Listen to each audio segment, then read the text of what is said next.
ಡೆವಲಪ್ಮೆಂಟ್ಗಳು ಶುರುವಾದರೆ ಹೀಗೆ ಒಂದು ಕಡೆಯಿಂದ ಶುರುವಾಗ್ಬಿಡ್ತವೆ. ನಾವು ಆಪರೇಷನ್ ಸಿಂಧೂರದ ಅಪ್ಡೇಟ್ ಕೊಡುವಾಗ ಅಥವಾ ಅದಾದ ನಂತರ ಇರಾನ್ ಇಸ್ರೇಲಿನ ಅಪ್ಡೇಟ್ಗಳನ್ನು ಕೊಡ್ತಾ ಇದ್ದಾಗ ಕೆಲವು ದಿನಗಳಲ್ಲಿ ಹೆಚ್ಚು ಕಡಿಮೆ ಪ್ರತಿದಿನ ರಾಜ್ಯ ರಾಜಕಾರಣದ ಸುದ್ದಿಯೊಂದಿಗೆ ನ್ಯೂಸ್ ಅವರ್ ಶುರು ಮಾಡಬೇಕಾಗಿ ಬರುತ್ತೆ ಅಂದ್ಕೊಂಡಿರಲಿಲ್ಲ. ಡೆವಲಪ್ಮೆಂಟ್ಗಳ ಶುರುವಾದರೆ ಹೀಗೆ. ರಣದೀಪ್ ಸಿಂಗ್ ಸುರ್ಜೇವಾಲಾ ಕೆಪಿಸಿಸಿ ಉಸ್ತುವಾರಿಗಳು ಕರ್ನಾಟಕದಲ್ಲಿ ಬಂದು ಕುಳಿತಿದ್ದಾರೆ, ಬೆಂಗಳೂರಿನಲ್ಲಿ ಬಂದು ಕುಳಿತಿದ್ದಾರೆ, ಶಾಸಕರುಗಳ ಸಭೆ ಮಾಡ್ತಾ ಇದ್ದಾರೆ. ಇದಕ್ಕೆ ಸ್ಟಾರ್ಟಿಂಗ್ ಪಾಯಿಂಟ್ ಏನು? ಈ ಸಭೆ ಮಾಡಬೇಕು ಅನ್ನುವ ಆಲೋಚನೆ ಬಂದು ರಣದೀಪ್ ಸಿಂಗ್ ಸುರ್ಜೇವಾಲಾ ಅವರು ಬೆಂಗಳೂರಿಗೆ ಬಂದು ಕೂತ್ಕೊಳ್ಳೋದಕ್ಕೆ ಕಾರಣವಾದದ್ದೇನು? ಮೊದಲು B R ಪಾಟೀಲ್ರ audio, Raju Kage ಆನಂತರ ಮಾತಾಡಿದ್ದು, ಆನಂತರ ಗೋಪಾಲಕೃಷ್ಣ ಮಾತಾಡಿದ್ದು, ಬೇಳೂರು ಗೋಪಾಲಕೃಷ್ಣ, ಎನ್ ವೈ ಗೋಪಾಲಕೃಷ್ಣ ಮಾತಾಡಿದ್ರು, ಪರಮೇಶ್ವರ್ ಮಾತಾಡಿದ್ರು. ಹಿಂಗಾಗ್ಬಿಟ್ರೆ ಸರ್ಕಾರದ ಬಗ್ಗೆ ಜನ ಬೀದಿಯಲ್ಲಿ ಆಡ್ಕೊಳ್ಳೋ ಹಂಗಾಗತ್ತೆ. ಇವರ ಮಾತುಗಳಿಗೆ ಕಡಿವಾಣ ಹಾಕಬೇಕು. ಒಂದು ರೂಮ್ನಲ್ಲಿ ಕೂತ್ಕೊಂಡು ಏನು ನಿಮ್ಮ ಪ್ರಾಬ್ಲಮ್ಮು ಅಂತ ಕೇಳಿಸಿಕೊಂಡು ಇಂತಿಂಥ ಪ್ರಾಬ್ಲಮ್ ಇದ್ದಾವೆ, ಇಂತಿಂಥ ಸೊಲ್ಯೂಷನ್ ಕೊಡಿ ಅಂತ ಮುಖ್ಯಮಂತ್ರಿಗಳಿಗೆ, ಉಪಮುಖ್ಯಮಂತ್ರಿಗಳಿಗೆ, ಸಚಿವರಿಗೆ ಹೇಳಿ ಹೋಗ್ಬಿಟ್ರೆ ಇದು ಬಗೆಹರಿದು ಬಿಡುತ್ತೆ ಅಂತ ರಣದೀಪ್ ಸಿಂಗ್ ಸುರ್ಜೇವಾಲಾ ಬಂದರು. ಬಗೆಹರಿತಾ? ಎಲ್ಲಿಂದ ಬಗೆಹರಿಯೋದು? ಮತ್ತೆ ಬೀದಿಗೆ ಬೀಳ ಹಂಗಾಗಿದೆ. ಇವರು ಶಾಸಕರ ಹತ್ರ, ಈಗ ಬಿ ಆರ್ ಪಾಟೀಲ್ರಾಗಲಿ ರಾಜು ಕಾಗೆ ಆಗಲಿ ಎಲ್ಲ ಯಾಕೆ ಅಸಮಾಧಾನ ತೋರಿಸ್ಕೊಟ್ರು? ನಮಗೆ ಅನುದಾನ ಸರಿಯಾಗಿ ಸಿಗ್ತಾ ಇಲ್ಲ, ಮಿನಿಸ್ಟರ್ಗಳು ನಾವು ಹೇಳಿದ ಮಾತು ಕೇಳ್ತಾ ಇಲ್ಲ, ನಾವು ಕೊಟ್ಟಿರುವಂಥ ಪತ್ರಗಳಿಗೆ ಸಚಿವರ ಆಫೀಸ್ಗಳಲ್ಲಿ ಕಿಮ್ಮತ್ತು ಸಿಗ್ತಾ ಇಲ್ಲ, ಅಭಿವೃದ್ಧಿ ಕೆಲಸ ಮಾಡೋಕ್ಕಾಗ್ತಿಲ್ಲ. ಇದೆಲ್ಲ ಕಾರಣಕ್ಕಲ್ವ ಅಸಮಾಧಾನ ಹೊರಗೆ ಬಂದಿದ್ದು? ರಣದೀಪ್ ಸಿಂಗ್ ಸುರ್ಜೇವಾಲಾ ಅವರು ಬಂದಿರುವ ಸಂದರ್ಭದಲ್ಲಿ ಅದೇ ವಿಷಯ ಚರ್ಚೆ ಆಗುತ್ತೆ ಅನ್ಕೊಂಡ್ರೆ ಅದು ಬಿಟ್ಟರೆ ಇವರು ಈಗ ಅನುದಾನ, ಸಚಿವರು ಕೆಲಸ ಮಾಡಿ ಕೊಡ್ತಿಲ್ಲ, ನಮ್ಮ ಕ್ಷೇತ್ರದಲ್ಲಿ ರೋಡು, ಚರಂಡಿ, ಶಾಲೆ ಆಗ್ತಿಲ್ಲ, ಅದು ಯಾವುದೂ ಇಲ್ಲೇ ಇಲ್ಲ. ಈಗ ನಾಯಕತ್ವ ಬದಲಾಗೋದಿಲ್ವ? ಸಿದ್ದರಾಮಯ್ಯನವರು ಮುಖ್ಯಮಂತ್ರಿ ಆಗಿರ್ತಾರ ಅಥವಾ ಬದಲಾವಣೆ ಆಗುತ್ತಾ? ನಮ್ಮ ಜಿಲ್ಲೆಯಲ್ಲಿ ನಮ್ಮ ಸಚಿವರೊಬ್ಬರು ನಮ್ಮ ವಿರುದ್ಧ ಹಿಂಗೆ ಮಾಡ್ತಿದ್ದಾರೆ ನೋಡಿ, MLA ಒಬ್ಬರು ಹಿಂಗೆ ಮಾಡ್ತಿದ್ದಾರೆ ನೋಡಿ, ಇದರಲ್ಲೇ ಬಂದುಬಿಡ್ತಿದ್ದು ಪೂರ್ತಿ. ರಾಮನಗರದ ಶಾಸಕ ಇಕ್ಬಾಲ್ ಹುಸೇನ್ರಿಗೆ ಇವತ್ತು ಬೆಳಗ್ಗೆಯಿಂದ ಅದು ಏನಾಗಿತ್ತೋ ಏನೋ, ಮಾಧ್ಯಮದ ಕ್ಯಾಮರಾ ಕಂಡಲ್ಲೆಲ್ಲ ಮಾತಾಡಿದ್ರು. ಡಿ ಕೆ ಶಿವಕುಮಾರ್ ಮುಖ್ಯಮಂತ್ರಿ ಆಗಬೇಕು, 100ಕ್ಕೂ ಹೆಚ್ಚು ಶಾಸಕರ ಬೆಂಬಲ ಅವ್ರಿಗಿದೆ ಅಂತ. ಬೆಳಗ್ಗೆ ರಾಮನಗರದಲ್ಲಿದ್ದರು, ಒಂದು ಸಲ ಮಾತಾಡಿದ್ರು, ಅವರ ಹೇಳಿಕೆ ಬಂತು. ಇನ್ನೊಂದು ಸಲ ಎಲ್ಲೋ ಹೋದರು, ಅಲ್ಲೂ ಮಾಧ್ಯಮದವರಿದ್ದರು, ಅಲ್ಲಿ ಮತ್ತೊಮ್ಮೆ ಮಾತಾಡಿದ್ರು. ಅಲ್ಲಿಂದ ಬೆಂಗಳೂರಿಗೆ ಬಂದರು ಸುರ್ಜೇವಾಲಾ ಅವ್ರನ್ನ ಭೇಟಿ ಆಗೋದಕ್ಕೆ. ಮೀಟಿಂಗ್ ಒಳಗೆ ಹೋಗುವಾಗ ಒಂದು ಸಲ ಮಾತಾಡಿದ್ರು, ಹೊರಗೆ ಬಂದ ಮೇಲೆ ಇನ್ನೊಂದು ಸಲ ಮಾತಾಡಿದ್ರು. ಆ ಗ್ಯಾಪ್ನಲ್ಲಿ ಡಿ ಕೆ ಶಿವಕುಮಾರ್ ಅವರು ಇಕ್ಬಾಲ್ ಹುಸೇನ್ ಹಿಂಗೆ ಮಾತಾಡಬಾರ್ದು, ಮಾತಾಡಿದ್ರೆ ನೋಟಿಸ್ ಕೊಡ್ತೀನಿ ಎಂದಿದ್ರು. ಕೊಡಿ, ಪರವಾಗಿಲ್ಲ, ನನ್ನ ಮಾತು ಇದೆ ಅಂತಂದರು ಅವರು. ರಾಮನಗರದಲ್ಲಿ ಮಾತಾಡಿದ್ದು ಕೇಳಿಸ್ಕೊಳ್ಳಿ. ಸುಮಾರು 100ಕ್ಕೂ ಹೆಚ್ಚು MLAಗಳೆಲ್ಲರೂ ಕೂಡ ಒಂದು ಬದಲಾವಣೆ ಬೇಕು ಅಂಥೇಳಿ ನಿರೀಕ್ಷೆಯಲ್ಲಿ ಇದ್ದಾರೆ. ಅವ್ರಿಗೊಂದು ಅವಕಾಶ ಕೊಡಬೇಕು. ಅವರು ಶ್ರಮ ಪಟ್ಟಿದ್ದಾರೆ, ಅವರು ಹೋರಾಟ ಮಾಡಿದ್ದಾರೆ, ಪಕ್ಷ ಸಂಘಟನೆ ಮಾಡಿದ್ದಾರೆ. KPCC ಅಧ್ಯಕ್ಷರಾದಂಥ ಸಂದರ್ಭದಲ್ಲಿ ಇದ್ದಂಥ ಪರಿಸ್ಥಿತಿ ಯಾವ ರೀತಿ ಇತ್ತು, ಪಕ್ಷ ಇವತ್ತು ಯಾವ ರೀತಿ ಪಕ್ಷ ಸಂಘಟನೆ ಆಗಿದೆ, ಎಷ್ಟು ಶಕ್ತಿ ಬಲವಾಗಿ ಎಷ್ಟು ರೀತಿಯಲ್ಲಿ ಬೆಳೆದಿದೆ, ಎಷ್ಟು ಎತ್ತರಕ್ಕೆ ಬೆಳೆದಿದೆ, ಇದಕ್ಕೆ ಕಾರಣಕರ್ತರು ಯಾರು ಅಂಥೇಳಿ ಎಲ್ರಿಗೂ ಮನವರಿಕೆ ಆಗಿದೆ. ಆ ಒಂದು ನಿಟ್ಟಿನಲ್ಲಿ ಎಲ್ಲರೂ ಕೂಡ ಅವ್ರಿಗೆ ಧ್ವನಿಗೂಡಿಸಿ ಅವ್ರ ಜೊತೆಲಿ ಇರ್ತಾರೆ. ಖಂಡಿತವಾಗೂ ಇನ್ಯಾತ್ಗೆ ಹೋಗ್ತಾ ಇದ್ದಾರೆ ಅಲ್ಲಿಗೆ, ಇನ್ಯಾತ್ಗೆ ಹೋಗ್ಬೇಕಲ್ಲಿ? ಕಷ್ಟ ಸುಖ ಆದಮೇಲೆ ಅದು ನಾನು ಮಾತಾಡಲೇಬೇಕಲ್ವಾ? ನನ್ನ ಕ್ಷೇತ್ರದ ಬಗ್ಗೆ, ನನ್ನ ಬಗ್ಗೆ ಎಲ್ಲನೂ ಕೂಡ ನನ್ನ ಕಷ್ಟ ಸುಖ, ನನ್ನ ಕ್ಷೇತ್ರ, ನನ್ನ ಹಾಲು ಅವಲೆಲ್ಲ ಮಾತಾಡಿದ್ಮೇಲೆ ಪ್ರಥಮವಾಗಿ ನಾನು ಮಾತಾಡ್ಬೇಕಾಗಿರೋದು ಈ ವಿಷಯ ಮಾತಾಡ್ತೀನಿ. ಇನ್ಯಾವ ಟ್ರಮ್ ಕೇಳ್ಬಿಡ್ತೀನಿ, ಇನ್ಯಾವ ಟ್ರೈನ್ ಬಸ್ಗಳು ಟ್ರಿಪ್ ಆಯ್ತು, ಈ ಟ್ರಿಪ್ ಆಗಲಿ, ನೆಕ್ಸ್ಟ್ ಟ್ರಿಪ್ ಬರಲಿ ಅಂತ ಹೇಳ್ತೀರ. ಕಾಲ ಹತ್ರ ಬತ್ತು ನಡೀವಿ. ಅವರೆಲ್ಲ ಡೇಟ್ ಕೊಡ್ತಾರಲ್ರಿ, ಕ್ರಾಂತಿಗೆ ಅಂತ ಅದು ಇದು ಡೇಟು ಪಾಟ್ ಎಲ್ಲ ಕೊಡ್ತಾರೆ ಅವರೇ. ಖಂಡಿತ ಹೋಗಿದ್ದೀನಿ, ಅವ್ರಾಗ ಅವರೇ ಹೇಳ್ತಾರೆ, ಎಲ್ಲರೂ ತಲೆ ಕೆಡಿಸ್ಬಿಡಿ ನಡೀವಿ. ಸುಮಾರು ಪಕ್ಷ ಸಂಘಟನೆ, ಪಕ್ಷ ಮುಂದಕ್ಕೆ ನಾವೆಲ್ಲರೂ ಕೂಡ ಸುಭದ್ರವಾಗಿ ಮುಂದಕ್ಕೆ ನಾವು ಚುನಾವಣೆ ಮಾಡಬೇಕಂತೇಳಿ, ಇದಕ್ಕೆಲ್ಲ ಕಡಿವಾಣ ಹಾಕಬೇಕಂತೇಳಿ ನಾನು ಮನವಿ ಮಾಡ್ತೀನಿ. ಹೈಕಮಾಂಡ್ ಕೆಲಸ ಮಾಡಲೇಬೇಕಾಗ್ತದೆ, ಹೈಕಮಾಂಡ್ ಕ್ರಮ ವಹಿಸಬೇಕಾಗ್ತದೆ. ನನ್ನನ್ನು ಒಳಗೊಂಡು ಎಲ್ಲರಿಗೂ ಕೂಡ ನೀವು ಹತೋಟಿಗೆ ತಗೋಬೇಕು ಅಂತ ಹೇಳ್ತೀನಿ, ಮನವಿ ಮಾಡ್ತೀನಿ. ನಮ್ಮ ನಾಯಕರಿಗೆ ಡಿ ಕೆ ಶಿವಕುಮಾರ್ ಅವ್ರಿಗೆ ಒಂದು ಅವಕಾಶ ನೀವು ಮಾಡಿಕೊಡ್ಬೇಕು. ಪಕ್ಷ ಸಂಘಟನೆ ಮಾಡಿದ್ದಾರೆ. ಪಕ್ಷಕ್ಕೆ ಸಾಕಷ್ಟು ರೀತಿಯಲ್ಲಿ ಹೋರಾಟ ಮಾಡಿ ಇವತ್ತಿನ ಪರಿಸ್ಥಿತಿಗೆ ಇದು ತಲುಪಿಸಿದ್ದಾರೆ. ಇದನ್ನೆಲ್ಲ ಕೂಡ ಸಾಕಷ್ಟು ಕಾರ್ಯಕ್ರಮಗಳನ್ನು ಮಾಡಿ ಇವತ್ತು ಸರ್ಕಾರ ಅಸ್ತಿತ್ವಕ್ಕೆ ತರುತ್ತಲ್ಲಿ ಪ್ರಮುಖವಾದಂಥ ಒಂದು ಪಾತ್ರ ಡಿ ಕೆ ಶಿವಕುಮಾರ್ದಿದೆ. ಶಾಸಕರು ಬೆಂಬಲವನ್ನು ಕೊಡ್ತಾರೆ, ಸರ್ಕಾರ ಇದು ಹೈಕಮಾಂಡ್ ತೀರ್ಮಾನವನ್ನು ತಗೊಳ್ತಾರೆ. ಯಾರು ಏನೇ ಹೇಳ್ಕೊಳ್ಳಿ, ಇದು ಕ್ರಾಂತಿ ಅಲ್ಲ, ಇದು ಒಂದು ಬದಲಾವಣೆ. ಒಬ್ಬ ಸಂಘಟನೆಗಾರ, ಒಬ್ಬ ಹೋರಾಟಗಾರನಿಗೆ ಒಂದು ಕೊಡುವಂಥ ಒಂದು ಅವಕಾಶ. ಡಿ ಕೆ ಶಿವಕುಮಾರ್ ಅವರು ಒಂದು ಸಲ ಈ ಸಂದರ್ಭದಲ್ಲಿ ಇನ್ನು 2.5 ವರ್ಷ ಅವರು CM ಆಗಬೇಕನ್ನೋದೇ ನಮ್ಮ ಅಭಿಲಾಷೆ. ಡಿ ಕೆ ಶಿವಕುಮಾರ್ ಅವರಿಗೆ ಬೇಜಾರಾಗುವಂಥದ್ದನ್ನು ಮಾತಾಡಿದ್ರ ರಾಮನಗರದ ಶಾಸಕರು? ನೋ, ಡಿ ಕೆ ಶಿವಕುಮಾರ್ ಮನಸ್ಸಿನಲ್ಲಿರೋದು ಅವ್ರು ಹೇಳಿದ್ದಾರೆ. ಹಾಗಾದರೆ ಡಿ ಕೆ ಶಿವಕುಮಾರ್ ಅವರಿಗೆ ಖುಷಿ ಆಗಬೇಕಾ? ಇಲ್ಲ. ಡಿ ಕೆ ಶಿವಕುಮಾರ್ ಅವರಿಗೆ ಅಕ್ಟೋಬರ್ ಅಂತ್ಯದ ತನಕದ ಅವಧಿ ಎಷ್ಟು ಕ್ರೂಷಿಯಲ್ ಅನ್ನೋದು ಸ್ಪಷ್ಟವಾಗಿ ಗೊತ್ತದು. ಅವರಂದರು, ಪತ್ರಕರ್ತರು ಕೇಳ್ತಾರೆ ಅವ್ರಿಗೆ, ರಾಮನಗರದ ಶಾಸಕರು ಇಕ್ಬಾಲ್ ಹುಸೇನ್ ನಿಮ್ಮ ಮೇಲೆ ಪ್ರೀತಿ ತೋರಿಸ್ತಿದ್ದಾರೆ ಅಂತ. ತೋರಿಸೋದು ಬೇಡ ಅಂದರು ಅವರು. ಅಂದರೆ ಡಿ ಕೆ ಶಿವಕುಮಾರ್ ಅವರು, ನೀವು ಅವ್ರ ಮನಸ್ಸಿನಲ್ಲಿರೋದು ಹೇಳೋದಾದರೆ, ಏನು ಮಾಡ್ಬೇಕು ನನಗೆ ಗೊತ್ತಪ್ಪ, ನೀವು ಸುಮ್ಮನಿರಿ ನಾನು ಮಾಡ್ತೀನಿ. ಏನು ಮಾಡ್ಬೇಕು ನನಗೆ ಗೊತ್ತು, ನೀವು ಸುಮ್ಮನಿರಿ ಮಾಡ್ತೀನಿ ಅಂತ. ಮಾಧ್ಯಮದ ಮುಂದೆ ಡಿ ಕೆ ಶಿವಕುಮಾರ್ ಏನಾದರೂ ನಾಯಕತ್ವ ಬದಲಾವಣೆ ಇಲ್ಲ, ಸಿದ್ದರಾಮಯ್ಯನವ್ರ ಕೈ ಬಲಪಡಿಸ್ತೀವಿ ಅಂತ. ಆಯ್ತಲ್ಲ, ಹಾಗಿದ್ರೆ ಡಿ ಕೆ ಶಿವಕುಮಾರ್ ಅವರು ಹೇಳಿದ ಮೇಲೆ ಇಡೀ ವಿವಾದಕ್ಕೆ, ಇಡೀ ಚರ್ಚೆಗೆ ಒಂದು ತೆರೆ ಬಿದ್ದಂಗ? ನೋ, ಸಿದ್ದರಾಮಯ್ಯನವ್ರ ಬಾಯಲ್ಲಿ ಬರುತ್ತಾ ನೋಡಿ, ನಾಯಕತ್ವ ಬದಲಾವಣೆ ಇಲ್ಲ, 5 ವರ್ಷ ನಾನೇ ಮುಖ್ಯಮಂತ್ರಿ ಆಗಿರ್ತೀನಿ.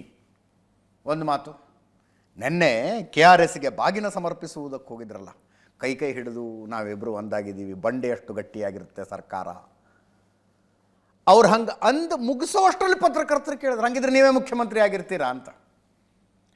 ಒಂದು ಕಡೆ ಮಾರ್ಮಿಕ ನಗು ಡಿ ಕೆ ಶಿವಕುಮಾರ್ ಅವರ ಮುಖದ ಮೇಲೆ, ಕೇಳಿಸೇ ಇಲ್ಲ ನನಗೇನು ಅಂತ ಹೋಗುವ ಅವಸರ ಸಿದ್ದರಾಮಯ್ಯನವರಿಗೆ.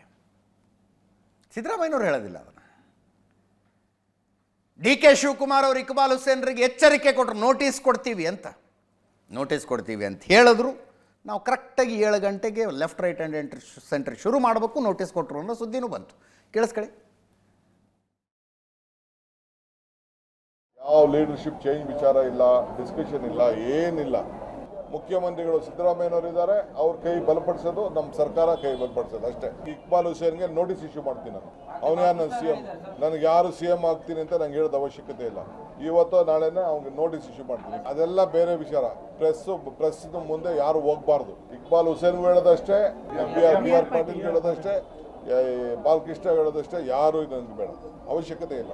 ನನಗೆ ಕರೆದಿದ್ದಾರೆ, ಎಲ್ಲ ಶಾಸಕರಿಗೆ ಯಾವ ರೀತಿ ಅವಕಾಶ ಮಾಡಿಕೊಟ್ಟಿದ್ದಾರೋ ಅದೇ ರೀತಿ ನನಗೂ ಅವಕಾಶ ಮಾಡಿಕೊಟ್ಟಿದ್ದಾರೆ. ನನ್ನಲ್ಲಿರೋ ಅಭಿಪ್ರಾಯಗಳನ್ನು ತಿಳಿಸ್ತೀನಿ, ಆಮೇಲೆ ನಿಮಗೆಲ್ಲ ಮಾತಾಡ್ತೀನಿ. ನಾಯಕತ್ವ ಬದಲಾವಣೆ ಬಗ್ಗೆ ಕೂಡ ಹೇಳ್ತೀರಾ ಸರ್? ಅದನ್ನು ಮಾತಾಡ್ತೀನಿ. ನಾನು ಏನು ಮಾತಾಡ್ತೀನಿ ಈಗಾಗಲೇ ಅದ್ರ ಪ್ರಕಾರ ಅಲ್ಲಿಗೂ ಮಾತಾಡ್ತೀನಿ ಮತ್ತು ನೀವು ಮಾತಾಡ್ತೀನಿ. ನನಗೆ ನೋಟಿಸ್ ಸರ ಕೊಡಲಿ, ನೋಟಿಸ್ ಕೊಡದೆ ಹೋಗಲಿ, ಬೇರೆ ಏನಾರ ಮಾಡಲಿ, ನಾನು ಹೇಳ್ದಂಥ ಮಾತಿಗೆ ಬದ್ಧನಾಗಿರ್ತೇನೆ. ಬದಲಾವಣೆ ಬೇಕು, ಬದಲಾವಣೆಗೆ ನಾನು ಬದ್ಧತೆಯಾಗಿ ಇರ್ತೀನಿ. ತಾವು ನೋಟಿಸ್ ಕೊಟ್ಟರು ಏನೇ ಮಾಡಿದ್ರು ಕೂಡ ನನ್ನ ಸ್ಟ್ಯಾಂಡ್ ಅದೇ. ನೋಟಿಸ್ ಕೊಡ್ತೀನಿ ಆಮೇಲೆ ಅಲ್ಲ, ಯಾಕಂದ್ರೆ ಬದಲಾವಣೆ ಆಗಬೇಕು ಅನ್ನೋ ಮಾತು ಹೇಳ್ತಾರೆ. ನಿಮ್ಮ ಬಗ್ಗೆ ಭಾರಿ ಪ್ರೀತಿ ತೋರಿಸ್ತಾ ಇದ್ದಾರೆ ಸರ್. ಮತ್ತೆ ಇಕ್ಬಾಲ್ ಹುಸೇನ್ ಅವರು ಮತ್ತೆ ಅದನ್ನು ಹೇಳ್ತಿದ್ದಾರೆ ಸರ್. ಎಚ್ಚರಿಕೆ ಕೊಟ್ಟ ನಂತರ ಸಾಯಂಕಾಲದ ಒಳಗೆ ನಾಳೆ ಒಳಗೆ ನೋಟಿಸ್ ಇಶ್ಯೂ ಮಾಡಿ. ಡಿ ಕೆ ಶಿವಕುಮಾರ್ ಇನ್ನೂ ಸಾಯಂಕಾಲ ಕೊಡ್ಬೇಕಾ ನಾಳೆ ಕೊಡ್ಬೇಕಾ ಅನ್ನೋ ನಿರ್ಧಾರಕ್ಕೆ ಬಂದಿರಲಿಲ್ಲ ಅಂತ ಅನ್ಸುತ್ತೆ. ಬಟ್ ಸಾಯಂಕಾಲ 7 ಗಂಟೆಗೆ ಹೇಳಿದ್ನಲ್ಲ ನಾವು, ಕರೆಕ್ಟಾಗಿ ಲೆಫ್ಟ್ ರೈಟ್ ಆ್ಯಂಡ್ ಸೆಂಟ್ರ್ ಶುರು ಆಗೋ ಟೈಮಿಗೆ ನೋಟಿಸ್ ಕೊಟ್ಟರು ಅನ್ನೋ ಸುದ್ದಿ ಬಂತು, ನೋಟಿಸ್ ಕಾಪಿನೂ ಬಂತು. ಅಷ್ಟರ ಒಳಗೆ ಇಕ್ಬಾಲ್ ಹುಸೇನ್ರು ಹೋಗಿ ರಣದೀಪ್ ಸಿಂಗ್ ಸುರ್ಜೇವಾಲಾ ಅವರನ್ನ ಭೇಟಿಯಾಗಿ ಹೊರಗೆ ಬಂದಿದ್ದು ಆಗಿತ್ತು. ರಣದೀಪ್ ಸಿಂಗ್ ಸುರ್ಜೇವಾಲಾ ಅವರ ಭೇಟಿಗೆ ಇಕ್ಬಾಲ್ ಹುಸೇನ್ ಹೋಗಿದ್ದಾರೆ ಅಂದರೆ ಬಹಿರಂಗವಾಗಿಯೇ ಡಿ ಕೆ ಶಿವಕುಮಾರ್ ಅವರ ಪರವಾಗಿ ಈ ಲೆವೆಲ್ಲಿಗೆ ಬ್ಯಾಟಿಂಗ್ ಮಾಡ್ತಾ ಇರೋರು ಒಳಗಡೆ ಹೋಗಿ ಮಾತಾಡದೇ ಇರ್ತಾರೆ. ಅವರು ರಣದೀಪ್ ಸಿಂಗ್ ಸುರ್ಜೇವಾಲಾ ಅವ್ರ ಹತ್ರ ಹೇಳದೇ ಇರ್ತಾರ ಡಿ ಕೆ ಶಿವಕುಮಾರ್ ಮುಖ್ಯಮಂತ್ರಿ ಆಗಬೇಕು ಅಂತ? ಹೇಳಿರ್ತಾರೆ, ಹೇಳಿದ್ರು ಕೂಡ. ಹೊರಗೆ ಬಂದ ಮೇಲೆ ಹೇಳ್ತಾರೆ ಅವರು, ನಾ ಹೇಳಿದೆ ರಣದೀಪ್ ಸಿಂಗ್ ಸುರ್ಜೇವಾಲಾ ಅವ್ರಿಗೆ ಡಿ ಕೆ ಶಿವಕುಮಾರ್ ಮುಖ್ಯಮಂತ್ರಿ ಆಗಬೇಕು ಅಂತ. ಮಾಡ್ತೀವಿ, ನೀವು ಮೀಡಿಯಾದ ಮುಂದೆ ಮಾತಾಡಬೇಡಿ ಅಂದ್ರಂತೆ ರಣದೀಪ್ ಸಿಂಗ್ ಸುರ್ಜೇವಾಲಾ. ಮಾಡ್ತೀವಿ, ನೀವು ಮೀಡಿಯಾದ ಮುಂದೆ ಮಾತಾಡಬೇಡಿ ಅಂತ ರಣದೀಪ್ ಸಿಂಗ್ ಸುರ್ಜೇವಾಲಾ ಹೇಳಿದ್ರಂತೆ. ನಮಗೆ ಹೆಂಗೆ ಗೊತ್ತಾಯಿತು? ಇಕ್ಬಾಲ್ ಹುಸೇನ್ರೇ ಹೇಳ್ತಾ ಇರೋದು ಇದನ್ನು. ಇಕ್ಬಾಲ್ ಹುಸೇನ್ರೇ ಹೇಳ್ತಾ ಇರೋದು, ಹೈಕಮಾಂಡ್ ಮಾತನಾಡುವ ರೀತಿ ನೋಡಿದ್ರೆ 200% ಬದಲಾವಣೆ ಆಗುತ್ತೆ. 200% ಬದಲಾವಣೆ ಆಗುತ್ತೆ. ಸಿದ್ದರಾಮಯ್ಯ 5 ವರ್ಷ ಸಿ ಎಂ ಆಗಿದ್ದರು, ಈಗ 2 ವರ್ಷ ಸಿ ಎಂ ಆಗಿದ್ದಾರೆ. ಇನ್ನು 2.5 ವರ್ಷ ಬಿಟ್ಟು ಕೊಡಲಿ. ಇಕ್ಬಾಲ್ ಹುಸೇನ್ ರಣದೀಪ್ ಸಿಂಗ್ ಸುರ್ಜೇವಾಲಾ ಅವ್ರನ್ನ ಭೇಟಿ ಮಾಡಿಕೊಂಡು ಬಂದ ನಂತರ ಆಡಿದ ಮಾತಿದ್ದು, ಕೇಳಿಸ್ಕೊಳ್ಳಿ. ಅಭಿಪ್ರಾಯ ಕೇಳಿದಂಥ ಸಂದರ್ಭದಲ್ಲಿ ನಾನು ಮೊದಲು ನಿಮಗೆಲ್ಲ ಏನು ಹೇಳಿಕೆ ಕೊಟ್ಟಿದ್ದೆ ಅದಕ್ಕೆ ಬದ್ಧವಾಗಿದ್ದೇನೆ. ನನಗೆ ಒಂದು ಬದಲಾವಣೆ ಬೇಕು ನಮ್ಮೆಲ್ಲರಿಗೂ ಕೂಡ. ಮುಂದೆ ಕಾಂಗ್ರೆಸ್ ಪಕ್ಷ ಮತ್ತೆ ಅಧಿಕಾರಕ್ಕೆ ಬರಬೇಕು.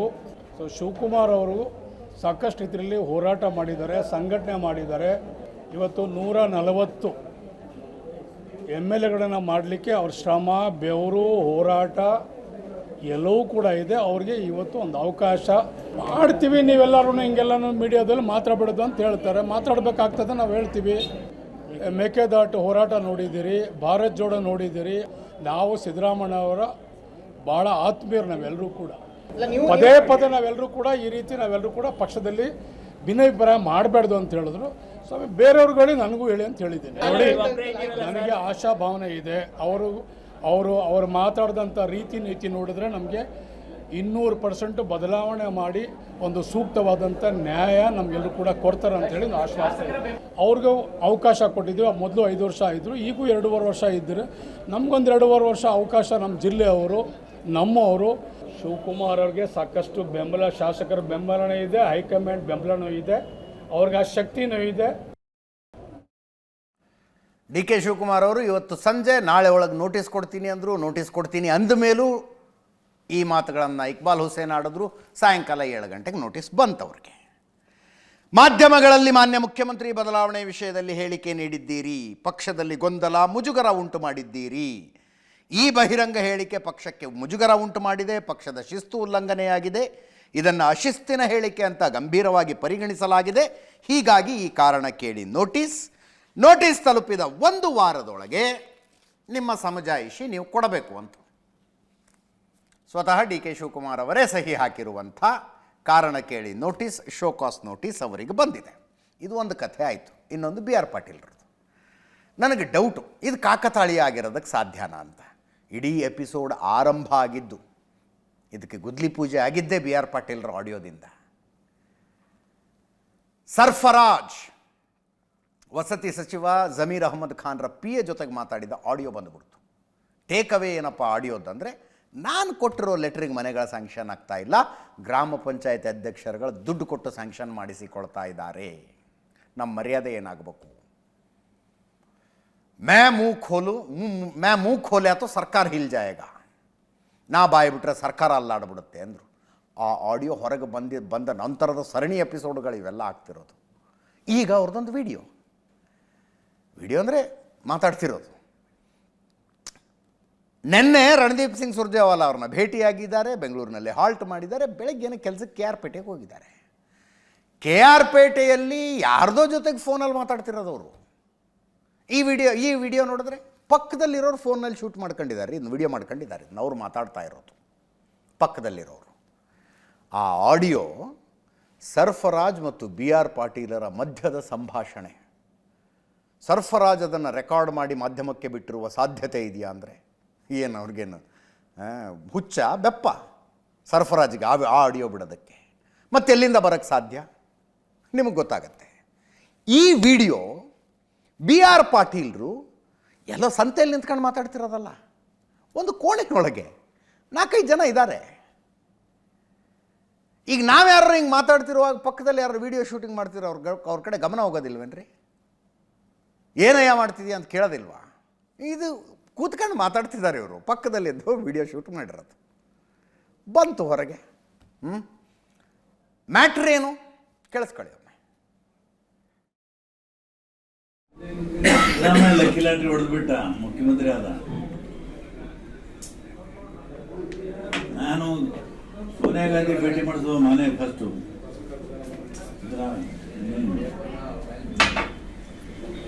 ಅವನ ಗ್ರಹಚಾರ ಚೆನ್ನಾಗಿತ್ತು, ಅವನು ಮಾಡಿಬಿಟ್ಟ. ನೋಡಿ, ನಮಗೆ ಗಾಡ್ ಫಾದರ್ ಇಲ್ಲ, ಗಾಡು ಇಲ್ಲ, ಫಾದರ್ ಇಲ್ಲ. ಸುಜ್ಜಿವಲ್ಲ ನಾನು ಭೇಟಿ ಮಾಡಿದ್ದೇನೆ, ಬಹಳ ಗಂಭೀರವಾಗಿ ಮಾತು ಕೇಳಿದ್ರು ಎಲ್ಲ ನೋಡ್ಕೊಂಡು ಆಮೇಲೆ ಇಲ್ಲಿವರೆಗೆ ಹೇಳಿದ್ರೆ ಗ್ರೇಟ್ಫುಲ್ ಇವತ್ತಂದ್ರು ಅಲ್ಲ ಈ ವಿಷಯಗಳು ನಮ್ಗೆ ಗೊತ್ತೇ ಆಗ್ತಿರಲಿಲ್ಲ.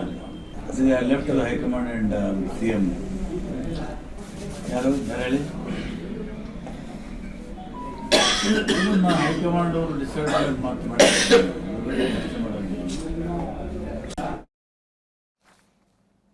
ಹಿಂಗಿದೆ ಈ ವಿಡಿಯೋದಲ್ಲಿ ದಾಖಲಾಗಿರುವಂಥ ಆಡಿಯೋ. ಇದನ್ನು ಕೇಳಿದ ಮೇಲಿನ ಕುತೂಹಲ, ಅಂಥದ್ದು ಏನು ಹೇಳಿದ್ರು BR ಪಾಟೀಲರು ರಣದೀಪ್ ಸಿಂಗ್ ಸುರ್ಜೇವಾಲಾಗೆ ಅಂತ ಹೇಳಿದ ಮೇಲೆ, ನೀವು ಹೇಳೋ ತನಕ ನಮಗೆ ವಿಷಯ ಗೊತ್ತೇ ಇರಲಿಲ್ಲ, ಗ್ರೇಟ್ಫುಲ್ ಟು ಯು ಅಂತ ಸುರ್ಜೇವಾಲಾ ಅವರು ಹೇಳುವಂಥದ್ದನ್ನು BR ಪಾಟೀಲರು ಏನು ಹೇಳಿದ್ರು ಅವ್ರಿಗೆ? ಸಹಜ ಅಲ್ವಾ ಈ ಕುತೂಹಲ? ಅಂಥದ್ದು ಏನು ಹೇಳಿರ್ಬೇಕು ಅಂತ ಹೊರಗೆ ಬಂದ ಮೇಲೆ ಹೇಳಿದ್ರು.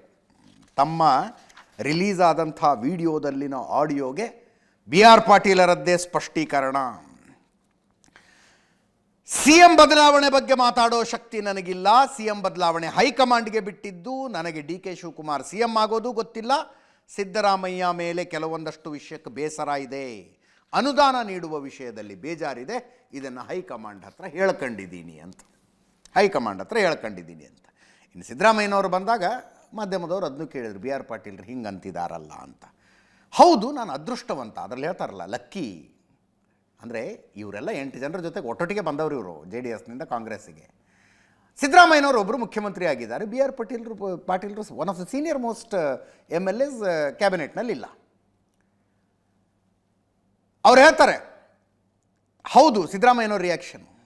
BR ಪಾಟೀಲ್ ಹೇಳಿದಾರಲ್ಲ ಲಕ್ಕಿ ಅವ ಮುಖ್ಯಮಂತ್ರಿ ಆಗ್ಬಿಟ್ಟ ಅಂತ. ಹೌದು, ನಾನು ಅದೃಷ್ಟವಂತ, CM ಆಗಿದ್ದೀನಿ, ನಾವು ಅವನು ಒಟ್ಟಿಗೆ ಶಾಸಕರಾಗಿದ್ವಿ ಅಂತ. ಮತ್ತು ಇಕ್ಬಾಲ್ ಹುಸೇನ್ ಹೇಳಿದ್ದಕ್ಕೆ ಅದಕ್ಕೆ ಅದರ ಬಗ್ಗೆ ನಾನು ಮಾತಾಡೋದಿಲ್ಲ ಅಂದರು CM. ಇಬ್ಬರು ಮಾತಾಡಿದ್ದು ಕೇಳಿಸ್ಕೊಳ್ಳಿ. ಜನ ಶಾಸಕರು JDSನಿಂದ ಬಿಟ್ಟು ಹೋದವರಲ್ಲಿ ನಾನು ಒಬ್ಬ. ಸಿದ್ದರಾಮಯ್ಯವ್ರ ನೇತೃತ್ವದಲ್ಲಿ ನಾವು ಕಾಂಗ್ರೆಸ್ ಸೇರಿದ್ದೇವೆ. ಕೆಲವರೆಲ್ಲ ಮಂತ್ರಿ ಆಗಿದ್ದಾರೆ. ಸಿದ್ದರಾಮಯ್ಯ ಲಕ್ಕಿ ಲಾಟ್ರಿ ಹೊಡೆದ, ಅದಕ್ಕೆ ಹೇಳಿದ್ದೇನೆ ಮುಖ್ಯಮಂತ್ರಿ ಆದರು. ಸುರ್ಜೇವಾಲಾ ರಾಜ್ಯಕ್ಕೆ ಬಂದದ್ದು ಏನೋ ಸ್ವಲ್ಪ ಅಪಸ್ವರ ಇದ್ದಿತ್ತು. ನಾನು ಸಿದ್ದರಾಮಯ್ಯ ಬಂದದ್ದು ರೈತ ಚಳವಳಿ ಮುಖಾಂತರ ರಾಜಕಾರಣದಲ್ಲಿ. ನಂಜುಂಡಸ್ವಾಮಿಯವರು ನಮ್ಮನ್ನೆಲ್ಲ ಈ ಥರ ಹುರಿದುಂಬಿಸದೆ ಹೋಗಿದ್ರೆ ನಾವು ರಾಜಕಾರಣದಲ್ಲಿ ಸಿದ್ದರಾಮಯ್ಯನೂ ಬರ್ತಿರಲಿಲ್ಲ, ನಾನು ಬರ್ತಿರಲಿಲ್ಲ. ನಮಗೆ ಗಾಡ್ ಫಾದರ್ ಯಾರೂ ಇಲ್ಲ. ಕೆಲವರಿಗೆ ಗಾಡು ಇದ್ದಾರೆ, ಫಾದರ್ ಇದ್ದಾರೆ. ನಮಗೆ ಗಾಡು ಇಲ್ಲ, ಫಾದರ್ ಇಲ್ಲ. ನೋಡಿ, ನನಗೆ ಅಷ್ಟು ಎತ್ತರದ ಮಾತಾಡುವಂಥ ಶಕ್ತಿ ಪಕ್ಷದಲ್ಲಿ ನನಗಿಲ್ಲ, ನನಗೆ ಸಾಧ್ಯವೂ ಇಲ್ಲ, ಅದು ಗೊತ್ತೂ ಇಲ್ಲ. ಕೆಲವು ವಿಚಾರದಲ್ಲಿ ಬೇಸರ ಇದೆ, ಅನುದಾನದ ವಿಷಯದ ಬಗ್ಗೆ ಬೇಸರ ಇದೆ. ಅದನ್ನು ಮುಖ್ಯಮಂತ್ರಿ ಹತ್ರ ತೋಡ್ಕೊಂಡಿದ್ದೀವಿ, ಹೈಕಮಾಂಡ್ ಹತ್ರನೂ ಹೇಳಿದ್ದೀವಿ. ಹೌದು, ನಾನು ಚೀಫ್ ಮಿನಿಸ್ಟರ್ ಆಗಿದ್ದೀನಿ, ನಾನು ಅದೃಷ್ಟವಂತ. ನಾನು ಅವನು ಒಟ್ಟಿಗೆ MLA ಆಗೋಲ್ಲ, ಅದಕ್ಕೆ ಹೇಳಿರ್ಬೋದು, ಗೊತ್ತಿಲ್ಲ. ಏನ್ ಮಾಡ್ಲೇ ನಾನು ಏನ್ ಮಾಡ್ಬೇಕು ಹೇಳಿದ್ರೆ ನಾನು ಮಾತಾಡ್ತೀನಿ. DKC ಪರ 100 ಜನ MLA ಇದಾರಂತೆ. ಇಕ್ಬಾಲ್ ಹುಸೇನ್ ಹೇಳಿರೋದು. BR ಪಾಟೀಲ್ ಹೇಳೋದು ನನಗೆ ಗಾಡು ಇಲ್ಲ, ಫಾದರು ಇಲ್ಲ ಅಂತ. ಕಲಬುರಗಿಯವರು, ಆಳಂದದ ಶಾಸಕರು, ಕಲಬುರಗಿಯಿಂದ ಸಚಿವರಾಗಿರುವವರು ಪ್ರಿಯಾಂಕ್ ಖರ್ಗೆ ಅಂದರೆ ಇವ್ರ ಜೊತೆಗೆ JDS ಬಿಟ್ಟು ಏನು ಈ ತಂಡ ಬಂತಲ್ಲ, ಅವ್ರ ಪೈಕಿ BR ಪಾಟೀಲ್ರು ಬಿಟ್ಟು ಉಳಿದವರೆಲ್ಲ ಮಿನಿಸ್ಟರ್ಗಳು ಆಗಿದ್ದಾರೆ. ಒಂದಲ್ಲ ಒಂದು ಹಂತದಲ್ಲಿ ಅಧಿಕಾರ ಅನುಭವಿಸಿದ್ರು. BR ಪಾಟೀಲ್ರಿಗೆ ಅದಾಗಲೇ ಇಲ್ಲ. ಕಲಬುರಗಿ ರಾಜಕಾರಣ ಬ್ಯಾಲೆನ್ಸ್ ಮಾಡಬೇಕಲ್ಲ. ಅಲ್ಲಿ ಸ್ವತಃ ಮಲ್ಲಿಕಾರ್ಜುನ ಖರ್ಗೆ ಅವರ ಪುತ್ರನೇ ಇರುವಾಗ ಆ ಜಿಲ್ಲೆಯಿಂದ ಇನ್ನೊಬ್ಬರನ್ನ ಸಚಿವರನ್ನಾಗಿ ಮಾಡುವುದಕ್ಕಾಗತ್ತಾ? ಪ್ರಿಯಾಂಕ್ ಖರ್ಗೆ ಅವರನ್ನ ಬಿಟ್ಟು ಅಲ್ಲಿ ಪ್ರಿಯಾಂಕ್ ಖರ್ಗೆ ಆ ಕೋಟದಲ್ಲಿ ಆಗಿಬಿಟ್ಟಿದ್ದಾರೆ. ಅದಕ್ಕೆ BR ಪಾಟೀಲ್ರು ಹೇಳೋದು ನನಗೆ ಗಾಡು ಇಲ್ಲ, ಫಾದರು ಇಲ್ಲ ಅಂತ.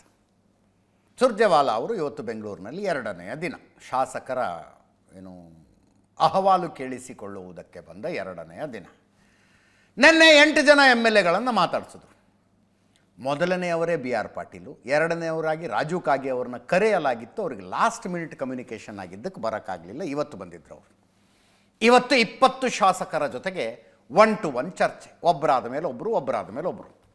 ಬೆಂಗಳೂರು ನಗರ, ಬೆಂಗಳೂರು ಗ್ರಾಮಾಂತರ, ಮಂಡ್ಯ, ಮೈಸೂರು, ರಾಮನಗರ, ದಕ್ಷಿಣ ಕನ್ನಡ, ಚಾಮರಾಜನಗರ, ಇಷ್ಟು ಜಿಲ್ಲೆಗಳ ಕಾಂಗ್ರೆಸ್ ಶಾಸಕರನ್ನು ಕರೆದಿದ್ರು. ಕೆಲವು ಸಚಿವರನ್ನು ಕರೆದಿದ್ರು. ಲಿಸ್ಟೇ ಇದೆ. ಪೂರ್ತಿ ಓದ್ತಾ ಕೂತ್ಕೊಂಡ್ರೆ ಟೈಮ್ ಆಗ್ಬಿಡುತ್ತೆ. ಇದು ಇಂಟ್ರಡಕ್ಷನ್ನಲ್ಲಿ ಹೇಳಿದ್ನಲ್ಲ, ಈ ಭೇಟಿಯ ಉದ್ದೇಶ ರಣದೀಪ್ ಸಿಂಗ್ ಸುರ್ಜೇವಾಲಾ ಅವ್ರದ್ದು ಶಾಸಕರ ಅಸಮಾಧಾನವನ್ನು ತಣ್ಣಗೆ ಮಾಡೋದಾಗಿತ್ತು. ಎಲ್ಲೂ ಬಹಿರಂಗವಾಗಿ ಹೇಳಿಕೆ ಕೊಡಬೇಡಿ, ನಿಮ್ಮ ಅನುದಾನದ ಸಮಸ್ಯೆನೋ ಮಿನಿಸ್ಟರ್ಸ್ ಏನೋ ಕೆಲಸ ಮಾಡಿಕೊಡ್ತಿಲ್ಲ, ಎಲ್ಲ ನಾನು ಕೂತ್ಕೊಂಡು ಬಗೆಹರಿಸ್ತೀನಿ ಅಂತ ಬಂದಿದ್ದಿದ್ದು.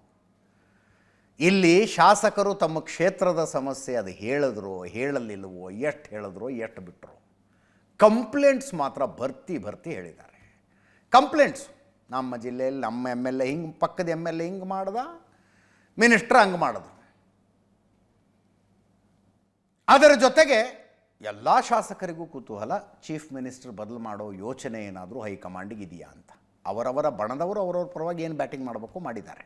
ಸಿದ್ದರಾಮಯ್ಯನವ್ರನ್ನ ಯಾವ ಕಾರಣಕ್ಕೂ ಬದಲು ಮಾಡಬೇಡಿ ಅಂತ ಅವರ ಕಡೆಯವರು, ಬದಲಾಗಲೇಬೇಕು DK ಶಿವಕುಮಾರ್ಗೆ ಅವಕಾಶ ಕೊಡಲೇಬೇಕು ಅಂತ ಇವ್ರ ಕಡೆಯವರು ಅದನ್ನು ಹೇಳಿದ್ದಾರೆ. ಇಲ್ಲಿ ನನ್ನೇ ನೋಡಿದ್ರಲ್ಲ, ಮಲ್ಲಿಕಾರ್ಜುನ ಖರ್ಗೆ ಅವರು ರಣದೀಪ್ ಸಿಂಗ್ ಸುರ್ಜೇವಾಲಾ ಬಂದಿದ್ದಾರೆ, ಎಲ್ಲರನ್ನೂ ಮಾತಾಡಿಸ್ತಿದ್ದಾರೆ, ಅವರು ರಿಪೋರ್ಟ್ ಕೊಡಲಿ, ನಾಯಕತ್ವ ಬದಲಾವಣೆಯನ್ನು ಹೈಕಮಾಂಡ್ ತೀರ್ಮಾನ ಮಾಡುತ್ತೆ. ಮಲ್ಲಿಕಾರ್ಜುನ ಖರ್ಗೆ ಅವರು ಹೇಳಿದ ಮಾತದು, AICC ಅಧ್ಯಕ್ಷರು ಹೇಳಿದ ಮಾತು. ಇವತ್ತು ಅಂದರೆ ಅಂಥದ್ದೇನೂ ಆಗಿಲ್ಲ, ಸಬ್ ಠೀಕೆ ಅಂತ ಹೇಳೋ ಪ್ರಯತ್ನವನ್ನು ರಣದೀಪ್ ಸಿಂಗ್ ಸುರ್ಜೇವಾಲಾ ಅವರು ಮಾಡಿದ್ರು. ನಾಯಕತ್ವ ಬದಲಾವಣೆಯ ಪ್ರಶ್ನೆನೇ ಇಲ್ಲ. ನೆನ್ನೇನು ಹೇಳಿದ್ರು ನಿಮ್ಮ ಕಲ್ಪನೆ ಅದೆಲ್ಲ ಅಂತ. ಕೇಳಿಸ್ಕೊಳ್ಳಿ ಒಮ್ಮೆ. I have met over 2 days, so I think between yesterday, today and tomorrow we would have met all Congress MLAs of both the Mysuru and Bangalore division. Next 3 days, starting Monday, I am going to meet the remaining MLAs also. We are also meeting our MPs and MP candidates. We are trying to understand from our MLAs what work have they done over last 2 years in their respective constituencies. So I am asking the MLAs to give their report card. What have you done? We are also asking them what, if any, difficulties or aspirations that he has or she has. So they have to tell their aspirations. So they are expressing their aspirations, which is fine. We will convey it to government. Whatever best can be done in order of priority, we will get it executed. And most importantly, we are asking them about Congress guarantees in their respective assembly constituencies, how they are performing. It's generally an understanding of what's happening in a respective assembly constituency represented by a Congress MLA. It's a job that organization should continuously do. What we deliberate within the party should remain within the party. I have advised our MLAs also, if they have a problem, instead of an issue or raising a non-issue, don't try and settle your scores. Raise it with head of the family. Are you taking opinion on leadership change? The answer I had given yesterday also, I am answering again today. The answer is clearly no, in one word. ನಾಯಕತ್ವ ಬದಲಾಯಿಸುವ ಬಗ್ಗೆ ಅಭಿಪ್ರಾಯ ಸಂಗ್ರಹಣೆಯನ್ನು ಶಾಸಕರಿಂದ ಮಾಡಲಾಗ್ತಾ ಇದೆಯಾ? ನೆನ್ನೇನು ಹೇಳಿದ್ದೀನಿ, ಇವತ್ತು ಹೇಳಿದ್ದೀನಿ, ಸಿಂಪಲ್ ನೋ ಅಂದರು ರಣದೀಪ್ ಸಿಂಗ್ ಸುರ್ಜೇವಾಲಾ. ಕರ್ನಾಟಕದ ಶಾಸಕರು ಬೆಂಗಳೂರಿನಲ್ಲಿರ್ತಾರೆ, ಮುಖ್ಯಮಂತ್ರಿಗಳು ಇಲ್ಲೇ ಇದ್ದಾರೆ, ಉಪಮುಖ್ಯಮಂತ್ರಿಗಳು ಇಲ್ಲೇ ಇದ್ದಾರೆ, ವಿಧಾನಸೌಧ ಇಲ್ಲೇ ಇದೆ, ಸಚಿವ ಸಂಪುಟ ಸಭೆ ಇಲ್ಲೇ ನಡೆಯುತ್ತೆ. ಇವರೆಲ್ಲರಿಂದ ಶಾಸಕರಿಗೆ ಕೆಲಸ ಆಗಬೇಕಾಗಿದೆ, ಮಾಡಿಕೊಡುವುದಕ್ಕೆ ದೆಹಲಿಯಿಂದ ಸುರ್ಜೇವಾಲಾ ಅವರು ಬಂದಿದ್ದೀನಿ ಆ ಕೆಲಸಕ್ಕೆ ಅಂತ ಅವರು ಹೇಳಿದ್ರು. ಶಾಸಕರ ಬೇಡಿಕೆಗಳನ್ನು ಸರ್ಕಾರಕ್ಕೆ ತಲುಪಿಸುವುದಕ್ಕೆ, ಶಾಸಕರ ಬೇಡಿಕೆಗಳನ್ನು ಸರ್ಕಾರಕ್ಕೆ ತಲುಪಿಸಿ ಸರ್ಕಾರದಿಂದ ಅವರೇ ಆಗಬೇಕಾದ ಕೆಲಸ ಮಾಡಿಸಿಕೊಡುವುದಕ್ಕೆ ನಾನು ಬಂದಿದ್ದೇನೆ ಅಂತ ರಣದೀಪ್ ಸಿಂಗ್ ಸುರ್ಜೇವಾಲಾ ಅವರು ಹೇಳಿದ್ರು. ಫೈನ್. ನಾನಾಗಲೇ ಅಂದೆ, ರಾಜು ಕಾಗೆ ಅವರು ಅವ್ರಿಗೆ ಆ್ಯಕ್ಚುಲಿ ನೆನ್ನೆನೇ ಕರೆದಿದ್ರು. ಎರಡನೆಯ ಭೇಟಿ ಅವ್ರದ್ದೇ ಆಗಬೇಕಾಗಿತ್ತು. ನೆನ್ನೆ ಲಾಸ್ಟ್ ಮಿನಿಟಲ್ಲಿ ಕಮ್ಯುನಿಕೇಟ್ ಮಾಡಿದ್ದಕ್ಕೆ ಅವರಿಗೆ ಬರೋಕ್ಕಾಗಲಿಲ್ಲ. ಇವತ್ತು ಬಂದಿದ್ದರು, ಇವತ್ತು ಮಾತಾಡಿದ್ರು. ಅದಾದಮೇಲೆ ಏನೇನಾಯಿತು ಅಂತ ಹೇಳಿದ್ರು. ನನ್ನ ನೋವು ಹೇಳ್ಕೊಂಡಿದ್ದೀನಿ, ಎಲ್ಲ ವಿಷಯ ಪ್ರಸ್ತಾಪ ಮಾಡಿದ್ದೀನಿ, ಪ್ರತಿಯೊಂದನ್ನು ಸವಿಸ್ತಾರವಾಗಿ ಹೇಳಿದ್ದೇನೆ, ಸಮಸ್ಯೆ ಬಗೆಹರಿಸ್ತೇವೆ ಅಂದರು. ವ್ಯವಸ್ಥೆ ಬಗ್ಗೆಯೇ ನನಗೆ ಅಸಮಾಧಾನ ಇದೆ, ಫೈಲ್ ಸರಿಯಾಗಿ ಮೂವ್ ಆಗ್ತಿಲ್ಲ, ಮುಖ್ಯಮಂತ್ರಿಗಳು ಸಚಿವರ ಬದಲಾವಣೆಯ ಬಗ್ಗೆ ಚರ್ಚಿಸಿಲ್ಲ ಅಂದರು ರಾಜು ಕಾಗವಾಡದ ಶಾಸಕರು. ಕೇಳಿಸ್ಕೊಳ್ಳಿ. ಸುರ್ಜೇವಾಲ ಸಾಹೇಬರು ನನಗೆ 2 ಗಂಟೆಗೆ ಸಮಯ ನಿಗದಿ ಮಾಡಿದ್ರು. ಆದರೆ ಬೆಳಗಾವಿ ಜಿಲ್ಲೆಯಲ್ಲಿ ಜಿಲ್ಲಾ ಉಸ್ತುವಾರಿ ಸಚಿವರ ನೇತೃತ್ವದಲ್ಲಿ ನಮ್ಮ ವಾಯವ್ಯ ಕರ್ನಾಟಕ ರಸ್ತೆ ಸಾರಿಗೆಯ ಸಭೆ ಇರುವುದರಿಂದ ನನಗೆ ನಿನ್ನೆ ಬರಲಿಕ್ಕೆ ಆಗಲಿಲ್ಲ. ಎಲ್ಲವನ್ನು ಅವ್ರ ಮುಂದೆ ಸವಿಸ್ತರವಾಗಿ ಹೇಳಿದ್ದೀನಿ. ಅದಕ್ಕೆ ಅವರು ನಾನು ಅದ್ರ ಬಗ್ಗೆ ಎಲ್ಲ ಕೇರ್ ತಗೋತೀವಿ, ಅದ್ರ ಬಗ್ಗೆ ಎಲ್ಲರ ಜೊತೆ ಮಾತಾಡಿ ಒಂದು ಹಂತಕ್ಕೆ ತರ್ತೇವೆ ಅಂತೇಳಿ ಹೇಳಿದ್ದಾರೆ, ಆಶ್ವಾಸನೆ ಕೊಟ್ಟಿದ್ದಾರೆ. ವ್ಯವಸ್ಥೆಗಳು ಸರಿಯಾಗಿ ನಮಗೆ ರೆಸ್ಪೆಕ್ಟ್ ಸಿಗೋದೇ ಇಲ್ಲ. ಒಂದೊಂದು ಫೈಲ್ಗಳು ವರ್ಷ ಅಲ್ಲೇ ಬಿದ್ದಿರ್ತವೆ, ವರ್ಷ ಆದ್ರೂ ಆ ಫೈಲ್ ಮೂವ್ ಆಗೋದಿಲ್ಲ. ನಾವು ಆ ವಿಷಯಕ್ಕೆ ಹೋಗಲೇ ಇಲ್ಲ, ಅದ್ರ ಬಗ್ಗೆ ನನ್ನ ಹೋರಾಟ ಅಲ್ಲ. ಇದೆಲ್ಲ ಆಯಿತಾ. ಇನ್ನು ಕೆಲವು ಶಾಸಕರುಗಳಿಗೆ ಉಳಿದಿದ್ದೆಲ್ಲ ಬಿಡ್ರಿ, ಅನುದಾನ ಗಿನುದಾನ ಆಮೇಲೆ ಮಾತಾಡ್ಕೊಳ್ಳೋಣ, ಸಚಿವ ಸಂಪುಟ ಪುನರ್ರಚನೆ ಯಾವಾಗ ಮಾಡ್ತೀರಿ ಹೇಳಿ, ನಮಗೊಂದು ಅವಕಾಶ ಸಿಗುತ್ತೋ ಇಲ್ವೋ ಮಿನಿಸ್ಟರ್ ಆಗೋದಕ್ಕೆ ಹೇಳಿ ಅಂತ ಇನ್ನುಳಿದ ಕೆಲವು ಹಿರಿಯ ಶಾಸಕರುಗಳು ಅದನ್ನು ಮಾತಾಡೋದ್ರಂತೆ. ಸ್ಪೆಷಲಿ ಕೋಲಾರದ ಶಾಸಕರ ಬೇಡಿಕೆ ಅಂತ. ಕೋಲಾರದಿಂದ ಯಾಕೊಬ್ಬರನ್ನು ನೀವು MLA ಮಾಡಿ ಮಿನಿಸ್ಟರ್ ಮಾಡಿಲ್ಲ ಅಂತ ಕೋಲಾರದ ಶಾಸಕರು, ಅವರ ಕಡೆಯಿಂದ ಬೇಡಿಕೆ ಅದು. ಈ ಕೋಲಾರದ್ದೇ ಒಂದು ಪ್ರತ್ಯೇಕ ಏನು, ಅದಕ್ಕೋಸ್ಕರನೇ ಸ್ಪೆಷಲಾಗಿ ಇನ್ನೊಂದು ಸಲ ರಣದೀಪ್ ಸಿಂಗ್ ಸುರ್ಜೇವಾಲಾ ಅವರು ಬರಬೇಕು ಅನ್ನೋ ಹಾಗಿದೆ. ಅಲ್ಲಿ ರಮೇಶ್ ಕುಮಾರ್ ಬಣ, KH ಮುನಿಯಪ್ಪನವರ ಬಣ, ಒಬ್ಬರಿಗೊಬ್ಬರಿಗಾಗಿ ಬರೋದಿಲ್ಲ. ನೆನ್ನೆನೇ ನಾರಾಯಣಸ್ವಾಮಿ ಬಂಗಾರಪೇಟೆ ಶಾಸಕರು, ರೂಪಾ ಶಶಿಧರ್ ಅವರು ಅಸಮಾಧಾನವನ್ನು ಮಾಧ್ಯಮಗಳ ಮುಂದೂ ತೋಡ್ಕೊಂಡಿದ್ರು. ಅದು ಮಿನಿಸ್ಟರ್ ವಿರುದ್ಧದ ಅಸಮಾಧಾನ ಆಗಿತ್ತು. ಒಳಗಡೆ ಕಂಪ್ಲೇಂಟನ್ನು ಶಾಸಕ ನಂಜೇಗೌಡರ ಮೇಲೆ ಕಂಪ್ಲೇಂಟ್ ಮಾಡಿದರು ರೂಪಾ ಶಶಿಧರ್ ಮತ್ತು ನಾರಾಯಣಸ್ವಾಮಿ. ನಂಜೇಗೌಡರು ಹೊರಗೆ ಬಂದು ಮಾತಾಡಿದ್ರು ಇವತ್ತು, ಭೀಮಾ ನಾಯಕ್ ನಂತರ KMF ಅಧ್ಯಕ್ಷ ಆಗಬೇಕು ಅಂತ ನಾನು ಕಾಯ್ತಿದ್ದೀನಿ ಅಂತ. ಎಲ್ಲಿ ಕಾಯ್ಕೊಂಡೇ ಇರಬೇಕಾಗತ್ತೋ ಏನೋ ಪಾಪ, ಅವರು DK ಸುರೇಶ್ ಅವರು ರೆಡಿಯಾಗಿ ಕುಂತಿದ್ದಾರಲ್ಲಿ. ಪಕ್ಷ ವಿರೋಧಿ ಚಟುವಟಿಕೆ ಮಾಡಿದ್ರು ನಾರಾಯಣಸ್ವಾಮಿ ಮತ್ತು ರೂಪಾ ಶಶಿಧರ್. ಅದನ್ನು ದಾಖಲೆ ಸಮೇತ ಇವರು ಸುರ್ಜೇವಾಲಾರಿಗೆ ಕೊಟ್ಟಿದ್ದಾರಂತೆ. ದಾಖಲೆ ಸಮೇತ ಸುರ್ಜೇವಾಲಾ ಅವ್ರಿಗೆ ಇವರು ಕೊಟ್ಟಿದ್ದಾರಂತೆ. ಕೇಳಿಸ್ಕೊಳ್ಳಿ ಅವ್ರು ಏನು ಮಾತಾಡಿದ್ರು ಅಂತ. ನಾಯಕರು ಆದಮೇಲೆ ನಿನಗೆ ಅವಕಾಶ ಮಾಡಿಕೊಡ್ತೀನಿ ಅಂತ ಹೇಳಿದ್ದಾರೆ. ಏನು KMF ಒಂದೇ ಅಲ್ಲ, KMF ಇಲ್ಲ ಅಂದರೆ ಮತ್ತೆ ಅವಕಾಶನೇ ಇಲ್ಲ ಅಂತಲ್ಲ. ಕಾಂಗ್ರೆಸ್ ಪಾರ್ಟಿ ನಿಷ್ಠೆ ಇದ್ದರೆ, ತಾಳ್ಮೆ ಇದ್ದರೆ ಅವಕಾಶ ಬರ್ತದೆ. ಅವತ್ತಿಂದ ನಿಷ್ಠೆಯಿಂದ ಇರೋದ್ರಿಂದ ನಾನು ಎಲ್ಲ ಅವಕಾಶ ತಗೊಂಡಿದ್ದೀನಿ. ಆ ನಿಷ್ಠೆ ಇಟ್ಕೊಂಡಿರ್ತೀನಿ, ಅವಕಾಶ ಸಿಗ್ತದೆ. ನಾರಾಯಣಸ್ವಾಮಿ ಯಾವ ಪಾರ್ಟಿಯಲ್ಲಿದ್ದರೋ ಗೊತ್ತಿಲ್ಲ, ನಮ್ಮ ತಾತ ಕಾಂಗ್ರೆಸ್ ಪಾರ್ಟಿ. ನಾನು 86ರಲ್ಲಿ 22 ವರ್ಷಕ್ಕೆ ಕೈ ಸಿಂಬಲ್. ಅವತ್ತು ನಾರಾಯಣಸ್ವಾಮಿ 86ರಲ್ಲಿ ಏನಾಗಿದ್ದು ಕೇಳಿ ನೋಡಿ. ನಾನು 86ರಲ್ಲಿ ಸ್ಕೂಲ್ ಬಿಟ್ಟು ಮನೆಗೆ ಹೋದರೆ, ಮನೆಗೆ ಹೋಗಿದ್ದು 1 ವರ್ಷಕ್ಕೆಲ್ಲ ಮಂಡಲ ಪಂಚಾಯತ್ ಎಲೆಕ್ಷನ್ ಬಂದರೆ ಅವತ್ತು ಕೈ ಸಿಂಬಲ್ ಕೊಡ್ತಾರೆ ನನಗೆ. ಯಾರ ಮೇಲೆ ಕಂಪ್ಲೇಂಟ್ ಕೊಡ್ಬೇಕು ನಾನು ಯಾಕೆ ಕೊಡಬೇಕು? ಕಾಂಗ್ರೆಸ್ ಶಾಸಕರ ಮೇಲೆ ನಾನು ಯಾಕೆ ಕಂಪ್ಲೇಂಟ್ ಕೊಡಬೇಕು? ನಾನು ಕಂಪ್ಲೇಂಟ್ ಕೊಡೋಕೆ ಹೋಗಿದ್ದಿಲ್ಲ. ಅವ್ರು ಯಾಕೋ ಗಾಚಾರ, ಅವ್ರಿಗೆ ತಲೆ ಕೆಟ್ಟೋದನ್ನು ಮಾತಾಡ್ತಾರೆ. ನನಗೆ ತಲೆ ಕೆಟ್ಟಿಲ್ಲ, ನಾನು ಮೂಲತಃ ಕಾಂಗ್ರೆಸ್ಗೆ. ನಾವೆಲ್ಲ ಗೆಲ್ಲಬೇಕಾದ್ರೆ 2 ಕಣ್ಣುಗಳು, ಯಾರ್ಯಾರು? ಸಿದ್ದರಾಮಣ್ಣ, DK ಅವರು. ಆ 2 ಕಣ್ಣುಗಳು ಅವ್ರ ಹೆಸರಲ್ಲಿ ಹೇಳ್ಕೊಂಡು ನಾವೆಲ್ಲ ಕೂಡ MLAಗಳಾಗಿದ್ದೀವಿ. ಭೀಮಾ ನಾಯಕ್ ಅವರು ಕ್ವಿಕ್ಕಾಗಿ ಮುಂದಿನ ಸುದ್ದಿಗೆ ಹೋಗ್ಬಿಡೋಣ. BJPಯ ಒಳ ಜಗಳ. BJPಯಲ್ಲಿ ಒಂದರ ನಂತರ ಒಂದರಂತೆ ರಾಜ್ಯಾಧ್ಯಕ್ಷರನ್ನ ಆಯ್ಕೆ ಮಾಡ್ತಾ ಇದ್ದಾರೆ ಬೇರೆ ಬೇರೆ ರಾಜ್ಯಗಳಿಗೆ. ಒಂದು ಲಿಸ್ಟ್ ಇದೆ ನೋಡಿ ಇಲ್ಲಿ. ತೆಲಂಗಾಣ ರಾಮಚಂದ್ರ ರಾವ್, ಇದೇನು ಸುಸೂತ್ರವಾಗಿ ಆಗಿಲ್ಲ, ಬರ್ತೀನಿ ಆ ಸುದ್ದಿಗೆ. Andhra Pradesh PVN Madhav, Maharashtra Ravindra Chavan, Puducherry VP Ramalingam, Mizoram K ಬಿಚುವಾ, Uttarakhand Mahendra Bhat, Himachal Pradesh Rajiv ಬಿಂದಲ್, Andaman Nicobar Anil Tiwari, Madhya Pradesh Hemant Khandelwal announce ಆಗಿಲ್ಲ ಇನ್ನು, ಬಟ್ ನಾಮಿನೇಷನ್ ಅವ್ರದ್ದು ಒಂದೇ ಇದೆ, ಸೊ ಅನೌನ್ಸ್ ಆಗುತ್ತೆ. 8 ಅನೌನ್ಸ್ ಆಗಿದ್ದಾವೆ. ಇವು ಗಂಟೆಗಳ ಲೆಕ್ಕದಲ್ಲಿ ಅನೌನ್ಸ್ ಆಗ್ತಾ ಇರುವಂಥದ್ದು. ಮಧ್ಯಪ್ರದೇಶ, ಕರ್ನಾಟಕ, ಸಹಜ ಕುತೂಹಲ ಕರ್ನಾಟಕ.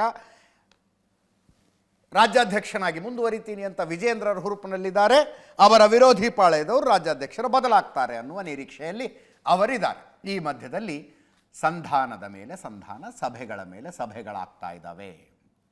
ಅಶ್ವಥ್ ನಾರಾಯಣರ ಮನೆಯಲ್ಲಿ ಸಭೆ ಆಯ್ತಲ್ಲ, ಮೊದಲನೇ ದಿವಸ ಬಹಳ ಸಾಂಗವಾಗಿ ಉಭಯ ಕುಶಲೋಪರಿ ಸಾಂಪ್ರತ ಎನ್ನುವಂತೆ ಸಭೆ ಮುಗಿಯಿತು ಅಂತೆಲ್ಲ ಸುದ್ದಿ ಬಂದು ನೆನ್ನೆನೂ ಅಂದೆ ನಾನು, ಒಬ್ರಿಗೊಬ್ರು ಶೇಕ್ ಹ್ಯಾಂಡ್ ಮಾಡಿಸಿದ್ರಂತೆ. ಆಗಿದ್ದಾಗೋಯ್ತು ಒಂದು ಸಲ ಶೇಕ್ ಹ್ಯಾಂಡ್ ಮಾಡಿ ಅಂತ ಅರವಿಂದ್ ಲಿಂಬಾವಳಿಯವ್ರನ್ನ ವಿಜಯೇಂದ್ರರನ್ನು. ಅದು ಆಗಿದ್ದು ನಿಜ. ಅರವಿಂದ್ ಲಿಂಬಾವಳಿಯವರು ಹೇಳ್ತಾರೆ, ಎದುರಿಗೆ ಬಂದರೂ ಒಂದು ಶೇಕ್ ಹ್ಯಾಂಡ್ ಕೊಡಬಾರ್ದೇನ್ರಿ ಅಂತ. ಒಟ್ಟಿಗೆ ಕೂತ್ಕೊಂಡು ಊಟ ಗೀಟ ಮಾಡಿದ್ದಾರೆ. ಬಟ್ ಒಳಗಡೆ ಏನೇನು ಚರ್ಚೆ ಆಯಿತು ಅನ್ನೋ ವಿಷಯಗಳು ಒಂದೊಂದಾಗಿ ಹೊರಗಡೆ ಬಂದು. ಡಿ ವಿ ಸದಾನಂದ ಗೌಡರು ರೆಬೆಲ್ಸ್ ಟೀಮಿನ ಸದಸ್ಯರೇನಿದಾರಲ್ಲ, ಸಿದ್ದೇಶ್ವರ್ ಥರದವರು, ರಮೇಶ್ ಜಾರಕಿಹೊಳಿ ಥರದವರು, ಏನು ಅವ್ರನ್ನೇನು ಕಡಿಮೆ ತಾಕತ್ತು ಇಟ್ಕೊಂಡಿದ್ದವರು ಅಂದ್ಕೊಂಡಿದ್ದೀರಾ? ನೆಗ್ಲೆಕ್ಟ್ ಎಲ್ಲ ಮಾಡೋಕ್ಕೆ ಹೋಗಬೇಡಿ, ಅವ್ರನ್ನ ಯಾಕೆ ಕರೀಲಿಲ್ಲ ಈ ಸಭೆಗೆ ಅಂತೆಲ್ಲ ಸದಾನಂದ ಗೌಡರು ಮಾತಾಡಿದ್ರಂತೆ. ವಿಜಯೇಂದ್ರ ಅವರು ಸುಮ್ಮನೆ ಕೂತ್ಕೊಂಡು ಕೇಳಿಸ್ಕೊತಾ ಇದ್ರಂತೆ. ಅದೆಲ್ಲ ಆಗಿದೆ. ಈಗ ವಿಜಯೇಂದ್ರ ವಿರೋಧಿ ಬಣದ ಡಿಮಾಂಡ್ ರೇಣುಕಾಚಾರ್ಯರನ್ನು ಸಸ್ಪೆಂಡ್ ಮಾಡಿ ಅಂತ. ಯಾವ ರೀತಿ ಪಕ್ಷ ವಿರೋಧಿ ಚಟುವಟಿಕೆ ಹೇಳಿಕೆ ಕೊಟ್ಟಿದ್ದಕ್ಕೆ ಬಸನಗೌಡ ಪಾಟೀಲ್ ಯತ್ನಾಳರನ್ನು ಪಕ್ಷದಿಂದ ಉಚ್ಚಾಟಿಸಲಾಯಿತು, ಅದೇ ರೀತಿಯಲ್ಲಿ ಪಕ್ಷ ವಿರೋಧಿ ಚಟುವಟಿಕೆ ನಡೆಸಿದ್ದಕ್ಕೆ ರೇಣುಕಾಚಾರ್ಯರನ್ನು ಉಚ್ಚಾಟನೆ ಮಾಡಬೇಕು ಅನ್ನುವ ಬೇಡಿಕೆಯನ್ನು ರೆಬೆಲ್ಸ್ ಟೀಮ್ ಇಟ್ಟಿದೆ. ಇದು ನಿರೀಕ್ಷೆಯಂತೆ ಸಿದ್ದೇಶ್ವರರ ಬೇಡಿಕೆ. ಸಿದ್ದೇಶ್ವರ್ ಪತ್ನಿ ಗಾಯತ್ರಿ ಸಿದ್ದೇಶ್ವರಿಗೆ ಬಿ ಜೆ ಪಿ ಟಿಕೆಟ್ ಕೊಡಲಿಲ್ಲ ಈ ಸಲ, ಅವರ ಪತ್ನಿಗೆ ಟಿಕೆಟ್ ಕೊಡ್ತು. ಎಸ್ ಮಲ್ಲಿಕಾರ್ಜುನ್ ಅವರ ಪತ್ನಿ ಪ್ರಭಾ ಮಲ್ಲಿಕಾರ್ಜುನ್ ಕಾಂಗ್ರೆಸ್ ಕ್ಯಾಂಡಿಡೇಟು 26,000 ಓಟಲ್ಲಿ ಎಲೆಕ್ಷನ್ ಸೋತುಬಿಟ್ಟಿದ್ದಾರೆ ಸಿದ್ದೇಶ್ವರ ಪತ್ನಿ. ಅದಕ್ಕೆ ಕಾರಣಕರ್ತರಾದವರ ಪೈಕಿ ರೇಣುಕಾಚಾರ್ಯರು ಒಬ್ಬರು, ಅವ್ರನ್ನ ಸಸ್ಪೆಂಡ್ ಮಾಡಬೇಕು ಪಕ್ಷದಿಂದ ಅನ್ನುವ ಬೇಡಿಕೆಯನ್ನು ಇಟ್ಟಿದ್ದಾರೆ. ಇದು ಹೆಂಗೆ ಅಂದರೆ, ಬಿ ಜೆ ಪಿಯ ಭಿನ್ನಮತ ಬಗೆಹರಿಬೇಕು ಅಂದರೆ ನಮ್ಮ ಈ ಬೇಡಿಕೆಯನ್ನು ಈಡೇರಿಸಿ, ಈ ಡಿಮಾಂಡನ್ನು ಈಡೇರಿಸಿ ಅನ್ನೋ ಥರ ಇದೆ ಇದು. ರೇಣುಕಾಚಾರ್ಯರನ್ನು ಈ ಬಗ್ಗೆ ಕೇಳಿದ್ರೆ ಕಾಲಾಯ ತಸ್ಮೈನ್ ನಮಃ ಅಂದ್ಬಿಟ್ರು. ಕಾಲಾಯ ತಸ್ಮೈನ್ ನಮಃ ಅಂತ ಕೇಳಿಸ್ಕೊಳ್ಳಿ ಒಮ್ಮೆ. ಎಲ್ಲ ಮಾಧ್ಯಮದಲ್ಲಿ ಸೃಷ್ಟಿ ಮಾಡಿಸೋದಕ್ಕಿರೋದು, ಅದಕ್ಕೆ ಉತ್ತರ ಕೊಡಲ್ಲ. ಕಾಲಾಯ ನಮಃ ತಸ್ಮೈ ನಮಃ. ನಾನು ಭಾರತೀಯ ಜನತಾ ಪಾರ್ಟಿ ಒಬ್ಬ ಕಟ್ಟಾಳು ಕಾರ್ಯಕರ್ತನಾಗಿ ಸಂಘಟನೆ ಮಾಡಿದ್ದೀನಿ, ಹೋರಾಟವನ್ನು ಮಾಡಿದ್ದೀನಿ. ಹೊನ್ನಾಳಿನಿ ಅಂತ ಯಾವಳಿ ತಾಲೂಕಿನ ಅಭಿವೃದ್ಧಿ ಮಾಡಿದ್ದೀನಿ ಮತ್ತು ಕೋವಿಡ್ನಲ್ಲಿ ಒಳ್ಳೆ ಕೆಲಸ ಮಾಡಿದ್ದೀನಿ. ನಮ್ಮ ರಾಷ್ಟ್ರೀಯ ನಾಯಕರು ಗೊತ್ತು, ರಾಜ್ಯ ನಾಯಕರು ಗೊತ್ತು. ನನ್ನ ವರ್ಚಸ್ಸನ್ನು ಕೆಲವು ನೋಡಿ ಸಹಿಸೋಕ್ಕೆ ಅವ್ರು ಇದು ಅಪಪ್ರಚಾರ ಮಾಡ್ತಾರೆ. ಯಾರು ಮೀಡಿಯಾಕ್ಕೆ ಓಪನ್ ಆಗಿ ಹೇಳಿದ್ದಾರೆ? ಯಾರೊಬ್ಬರು ಸ್ಟೋರಿ ಪ್ಲಾಂಟ್ ಮಾಡಿಸ್ತಾರೆ, ಮಾಡಿಸಿ ನನಗೇನಾಗಬೇಕೈತಿ? ನಾನು ಅದಕ್ಕೆಲ್ಲ ಉತ್ತರ ಕೊಡಲ್ಲ. No comments. ಎಲ್ಲಿ ಹೇಳ್ಬೇಕು, ಎಲ್ಲಿ ಮಾತಾಡಬೇಕು, 4 ಗೋಡೆ ಮಧ್ಯೆ ನಾನು ಮಾತಾಡ. ಅಲ್ಲ, ಶಾಸಕ ಬಿ ಪಿ ಹರೀಶ್ ಅವರು ಮೀಡಿಯಾಕ್ಕೆ ಓಪನ್ ಆಗಿ ಹೇಳಿದ್ದಾರೆ, ರೇಣುಕಾಚಾರ್ಯರನ್ನು ಉಚ್ಚಾಟನೆ ಮಾಡಿ, ನನ್ನ ಉಚ್ಚಾಟನೆ ಮಾಡಿ ಅಂತ. ನೀನು ಯಾರು ನನ್ನ ಬಗ್ಗೆ ಮಾತಾಡೋಕ್ಕೆ? ನೀನು ಯಾರು? ನೀನು ಪಕ್ಷಕ್ಕೆ ಕಾಂಗ್ರೆಸ್ ಬಿಡೋದು ನೀನು 2013ಕ್ಕೆ. ಇದೇ ಲೋಕಸಭೆ ಅಭ್ಯರ್ಥಿ ಸೋಲ್ಬೇಕಂತ ಹೇಳಿ 10 ಸರಿ ನೀನು ಎಲ್ಲೆಲ್ಲಿ ಮೀಟಿಂಗ್ ಮಾಡಿ ಗೊತ್ತಿತ್ತು ನನಗೆ. ಆಯಿತು, ನಿನ್ನ ಹರಿಹರದಲ್ಲಿ ಎಷ್ಟು ಲೀಡ್ ಕೊಟ್ಟು ನಂಗರೆ? ಹಾಲಿ MLA, ಮಾಜಿ MLA ಇಬ್ಬರದಿಲ್ಲ, NDA ಮೈತ್ರಿಕೂಟ. ನೀನೆಷ್ಟು ಲೀಡ್ ಕೊಟ್ಟೆ ಬಿ ಜೆ ಪಿ? ನಿನ್ನ ತಟ್ಟೆಯಲ್ಲಿ ಹೆಗ್ಗಣ ಬಿದ್ದಿದೆ, ಅದನ್ನು ನೋಡ್ಕೋ ಫಸ್ಟ್. ನನ್ನ ಬಗ್ಗೆ ಏನು ಮಾತಾಡ್ತೀನಿ ನೀನು? ಅಲ್ಲ, ಕಾಂಗ್ರೆಸ್ ಶಾಸಕರೇನು ಚನ್ನಗಿರಿಯಲ್ಲಿ ಶಾಸಕರು ಹೇಳಿದ್ರು, ಅದನ್ನೇ ಸಾಕ್ಷಿಯಾಗಿ ಹೇಳ್ತಾ ಇದ್ದಾರೆ ಅಂತ ಏನು ಹೇಳ್ತಾರೆ ಅದ್ರ ಬಗ್ಗೆ? ಧನ್ಯವಾದ. ಅವ್ರಿಗೆ ಅದನ್ನೇ ತೋರಿಸ್ಲಿ, ಅದನ್ನೇ ಇಟ್ಕೊಂಡು ತೋರಿಸ್ಲಿ. ಇದೆಲ್ಲ ಮಾಧ್ಯಮದಲ್ಲಿ ಸೃಷ್ಟಿ ಮಾಡಿಸೋದಕ್ಕಿರೋದು. ರಾಜ್ಯ ಬಿ ಜೆ ಪಿಯ ಬಿಕ್ಕಟ್ಟು ಒಂದು ಕಡೆ ಆದರೆ, ದಾವಣಗೆರೆ ಬಿ ಜೆ ಪಿಯ ಬಿಕ್ಕಟ್ಟೆ ಎರಡೂ ಒಂದೇ ಸಮಾನ ತೂಕ ಅನ್ನೋ ಹಂಗಾಗಿದ್ದಾವೆ. ಎರಡನ್ನೂ ಬಗೆಹರಿಸುವ ಜವಾಬ್ದಾರಿಯನ್ನು ವರಿಷ್ಠರು ಕೇಂದ್ರ ಸಚಿವ ಪ್ರಹ್ಲಾದ್ ಜೋಶಿ ಅವರಿಗೆ ಕೊಟ್ಟಿದ್ದಾರೆ. ಪ್ರಹ್ಲಾದ್ ಜೋಶಿಯವರು ಬಿ ಜೆ ಪಿ ಕಚೇರಿಗೆ ಸಿದ್ದೇಶ್ವರ್ ಮತ್ತು ನಮ್ಮ ಹರಿಹರದ ಶಾಸಕ ಬಿ ಪಿ ಹರೀಶ್ರನ್ನು ಕರೆಸ್ಕೊಂಡು ಒಂದು ಸಲ ಮಾತಾಡಿದ್ರು. ಅದಾದಮೇಲೆ ಅಶ್ವಥ್ ನಾರಾಯಣರ ಮನೆಯಲ್ಲಿ ಒಂದು ಮೀಟಿಂಗ್ ಆಗಿದೆ. ಈಗ ಶುಕ್ರವಾರ ಮಧ್ಯಾಹ್ನ 12ವರೆಗೆ ಸಪ್ರೇಟಾಗಿ ದಾವಣಗೆರೆಯ ಬಿಕ್ಕಟ್ಟು ಬಗೆಹರಿಸೋದಕ್ಕೆ ಅಂತ ಒಂದು ಮೀಟಿಂಗ್ ಕರೆದಿದ್ದಾರೆ ಬೆಂಗಳೂರಿನಲ್ಲಿ. ಶುಕ್ರವಾರ ಮಧ್ಯಾಹ್ನ 12ವರೆಗಿದೆ. ಈ ಮೀಟಿಂಗ್ನಲ್ಲಿ ಏನಾಗುತ್ತೆ ಅನ್ನೋದನ್ನು ಆದಾಗ ಹೇಳ್ತೀವಿ. ಮುಂದಿನ ಸುದ್ದಿಗೆ ಹೋಗೋಣ. ಪಕ್ಕದ ರಾಜ್ಯ ತೆಲಂಗಾಣದ ಬಿ ಜೆ ಪಿಯಲ್ಲಿ ಒಬ್ಬ ಶಾಸಕರ ಬಂಡಾಯ ಅಂದರೆ ರಾಜ್ಯಾಧ್ಯಕ್ಷ ಚುನಾವಣೆಗೆ ನಾನು ನಾಮಿನೇಷನ್ ಫೈಲ್ ಮಾಡ್ತೀನಿ ಅಂತ ಬಂದರು. ಬಿ ಜೆ ಪಿಯಲ್ಲಿ ಅದನ್ನು ಥರ ಅವಿರೋಧವಾಗಿ ಆಯ್ಕೆ ಮಾಡಬೇಕು ಅಂತ ನಿರ್ಧಾರ ಆಗಿತ್ತು ದಿಲ್ಲಿಲಿ. ಅವಕಾಶ ಕೊಡಲಿಲ್ಲ. ಬಿ ಜೆ ಪಿಯ ತುಂಬ ಜನಪ್ರಿಯ ನಾಯಕ, ಫೈರ್ ಬ್ರ್ಯಾಂಡ್ ಹಿಂದುತ್ವವಾದಿ ಟಿ ರಾಜಾ ಸಿಂಗ್ ರಾಜ್ಯಾಧ್ಯಕ್ಷ ಹುದ್ದೆಯ ಆಕಾಂಕ್ಷಿ ಇವತ್ತು ನಿಮ್ಮ ಪಕ್ಷಕ್ಕೆ ಗುಡ್ ಬೈ ಅಂತ ಹೇಳ್ಬಿಟ್ರು. ನಾಮಿನೇಷನ್ ಸಲ್ಲಿಸೋದಕ್ಕೆ ಟೈಮೇ ಕೊಡಲಿಲ್ಲ, ಅವಕಾಶ ಕೊಡಲಿಲ್ಲ, ಟೈಮಲ್ಲ ಅವಕಾಶ ಕೊಡಲಿಲ್ಲ. ನಿಮ್ಮ ಪಾರ್ಟಿಗೆ ದೊಡ್ಡ ನಮಸ್ಕಾರ ಅಂದರು ರಾಜಾ ಸಿಂಗ್. ನೋಡಿರ್ತೀರಿ ನೀವು ಅವ್ರನ್ನ, ಹೆಸರು ಗೊತ್ತಿಲ್ಲ ಅಂದರೂ ಹಿಂದುತ್ವದ ಹೋರಾಟದಿಂದ ತೆಲಂಗಾಣದಲ್ಲಿ ಖ್ಯಾತಿ ಮತ್ತು ಕುಖ್ಯಾತಿ ಎರಡನ್ನೂ ಸಮಾನವಾಗಿ ಬೆಳೆಸಿಕೊಂಡವರು, ಪ್ರಾಣ ಬೆದರಿಕೆಗಳನ್ನು ಎದುರಿಸಿದವರು. ರಾಜಾ ಸಿಂಗ್, ಟಿ ರಾಜಾ ಸಿಂಗ್ ಮಾತಾಡ್ತಾರೆ ಅಂದರೆ ಲಕ್ಷಾಂತರ ಸಂಖ್ಯೆಯಲ್ಲಿ ಜನ ಸೇರಿದ್ದು ನಾವು ನೋಡಿದ್ದೀವಿ. ಗೋಶಾಮಹಲ್ ವಿಧಾನಸಭಾ ಕ್ಷೇತ್ರದ ಶಾಸಕ. ರಾಮನವಮಿ ಕಾರ್ಯಕ್ರಮ ಎಲ್ಲ ರಾಜಾ ಸಿಂಗ್ ಮಾಡಿದ್ರೆ ನಿಂತ್ಕೊಂಡು ನೋಡೋ ಹಂಗಿರ್ತಿತ್ತು. ಅಂಥ ಶಾಸಕ ಇವತ್ತು ನಿಮ್ಮ ಪಕ್ಷಕ್ಕೆ ಗುಡ್ ಬೈ ಅಂದರು. ನಿಮ್ಮ ಪಕ್ಷಕ್ಕೆ ಗುಡ್ ಬೈ ಆಗಿದ್ದೇನೆಂದರೆ, ರಾಜ್ಯಾಧ್ಯಕ್ಷ ಚುನಾವಣೆಗೆ ನಾನು ನಾಮಪತ್ರ ಸಲ್ಲಿಸ್ತೀನಿ ಅಂತ ಇವ್ರು ಬಂದರು. 10 ಜನ ಸೂಚಕರ ಸಹಿ ಆಗಬೇಕಾಗತ್ತೆ ನಾಮಪತ್ರಕ್ಕೆ. 3 ಜನ MLAಗಳು, 7 ಜನ ಕೌನ್ಸಿಲರ್ಗಳನ್ನು ಕರ್ಕೊಂಡು ಬಂದಿದ್ದರು. 10 ಜನ MLAಗಳ ಸೈನ್ ಹಾಕಿದ್ರು. ಕೌನ್ಸಿಲರ್ಗಳಿಗೆ BJPಯ ದೊಡ್ಡವ್ರು ಹೆದರ್ಸಿದ್ರಂತೆ. ಯಾಕೆ ಕೌನ್ಸಿಲರ್ ಜಾಗದಲ್ಲಿ, ಕೌನ್ಸಿಲರ್ ಸ್ಥಾನದಲ್ಲಿ ಉಳಿಬೇಕು ಅಂತಿದೆಯಾ ಇಲ್ಲ ಅಂತಿದೆಯಾ ಅಂತ. ಅವ್ರು ಹೆದರ್ಕೊಂಡು ಸೈನೇ ಹಾಕಲಿಲ್ವಂತೆ. ಹೀಗಾಗಿ ನಾಮಪತ್ರ ಸಲ್ಲಿಸೋದಕ್ಕೆ ಇವರಿಗೆ ಆಗಲಿಲ್ಲ. ಏನು ಮಾತಾಡಿದ್ರೆ ಕೇಳಿಸ್ಕೊಳ್ಳಿ. BJPಗೆ ರಾಜೀನಾಮೆ కొట్టరు. ಏನು మాట్లాడిದ್ರೆ ಕೇಳಿಸ್ಕೊಳ್ಳಿ. నామినేషన్ ఏనికి నేను వచ్చినాను, ఒక ముహూర్తం ఉంటుంది, ఒక మంచి సమయం ఉంటుంది. ఆ సమయం చూసిన తర్వాత నేను పార్టీ ఆఫీస్కి వచ్చినాను, ఫామ్ కూడా తీసుకున్నాను. ఈ ఫామ్ లో 10 మెంబర్స్ కౌన్సిలింగ్ మెంబర్ సైన్ కావాలి, సంతకం కావాలి. ఆల్రెడీ చాలా మంది మాకు ఆశీర్వాదం ఇచ్చే అట్లాంటి కార్యకర్తలకి మాట్లాడి ఇక్కడ తీసుకొని కూడా వచ్చినాం. స్టేట్ కౌన్సిలింగ్ మెంబర్ ఇక్కడ వచ్చిన తర్వాత వాళ్ళకి ఫోన్ చేసి పోస్ట్ లో ఉంటావా, సస్పెండ్ చేయాలా అని వాళ్ళకి బెదిరించి ఇక్కడ నుంచి పంపించేసినారు. 3 మా ఎమ్మడు వచ్చినారు, ఆ 3 సైన్లు పెట్టినారు. ఇంకా దాదాపు 7 మెంబర్స్ సైన్ కావాలి. 10 మెంబర్స్ సంతకం చేసిన తర్వాతనే మనం ఈ ఫామ్ కి మనం సబ్మిట్ చేయొచ్చు. కానీ ఆల్రెడీ డిసైడెడ్ ఎవరికి ప్రెజెంట్ చేయాలి, ఎట్లా చేయాలి అని ఆల్రెడీ వాళ్ళు డిసైడ్ చేసుకొని పైన కూర్చున్నారు. కానీ ఇవాళ కిషన్ రెడ్డి గారికి, అదే విధంగా కేంద్ర మంత్రి వచ్చిన మేడం గారికి లిఖిత రూపంలో ఒక లెటర్ నేను ఇచ్చినాను. కిషన్ రెడ్డి గారికి ఒక మాట చెప్పి వచ్చిన, కిషన్ రెడ్డి గారు మీ చేతి నుంచే ఇవాళ భారతీయ జనతా పార్టీలో నేను జాయిన్ అయినా, నేను నా రాజీనామా మీ చేతికే ఇస్తున్నా, ప్లీజ్ మీరు యాక్సెప్ట్ చేయండి అని కిషన్ రెడ్డి గారికి ఒక లెటర్ ఇచ్చి వచ్చిన. ఇవాళ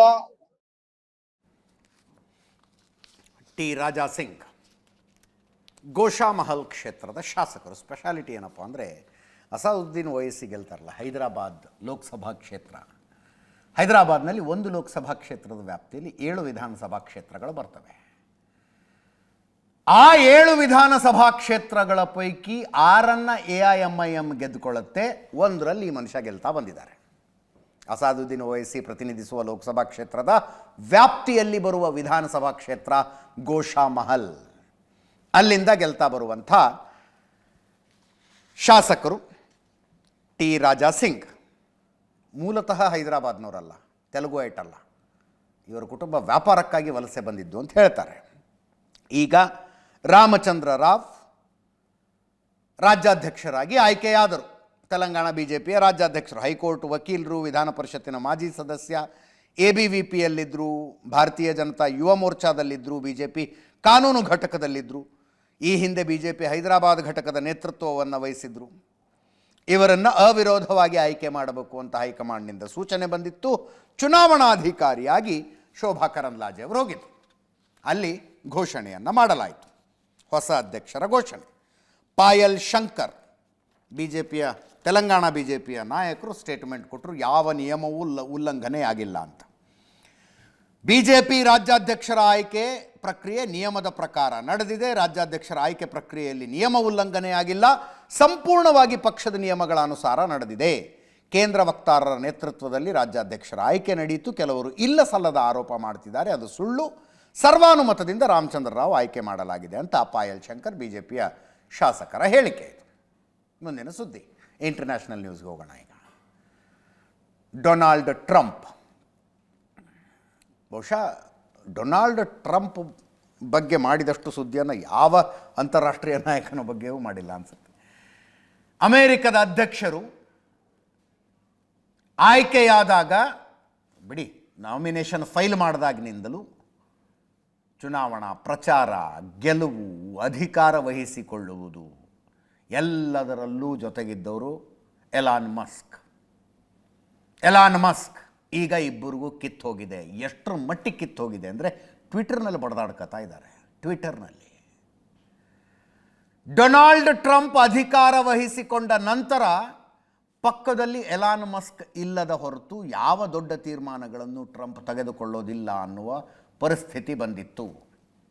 ಎಂತೆಂಥ ಘಟನೆಗಳಾದಾಗ, ಉಕ್ರೇನಿನ ಅಧ್ಯಕ್ಷ ಝೆಲೆನ್ಸ್ಕಿ ಬಂದಾಗ ನಡೆದ ಗಲಾಟೆಯಿಂದ ಹಿಡಿದು ಎಷ್ಟು ಸಂದರ್ಭದಲ್ಲಿ ಪಕ್ಕದಲ್ಲೇ ಎಲಾನ್ ಮಸ್ಕ್, ಅದು ಎಷ್ಟು ಕ್ಯಾಶುವಲ್ ಆಗಿ ಅಂದರೆ ಮಗನನ್ನು ಹೆಗಲ ಮೇಲೆ ಕೂಡಿಸಿಕೊಂಡು ಟ್ರಂಪ್ ಜೊತೆಗೆ ಏನು ರಾಷ್ಟ್ರೀಯ ವಿದ್ಯಮಾನಗಳನ್ನು ಎಲಾನ್ ಮಸ್ಕ್ ಚರ್ಚೆ ಮಾಡ್ತಾಯಿದ್ರು, ಮಗನನ್ನು ಹೆಗಲ ಮೇಲೆ ಕೂಡಿಸಿಕೊಂಡು.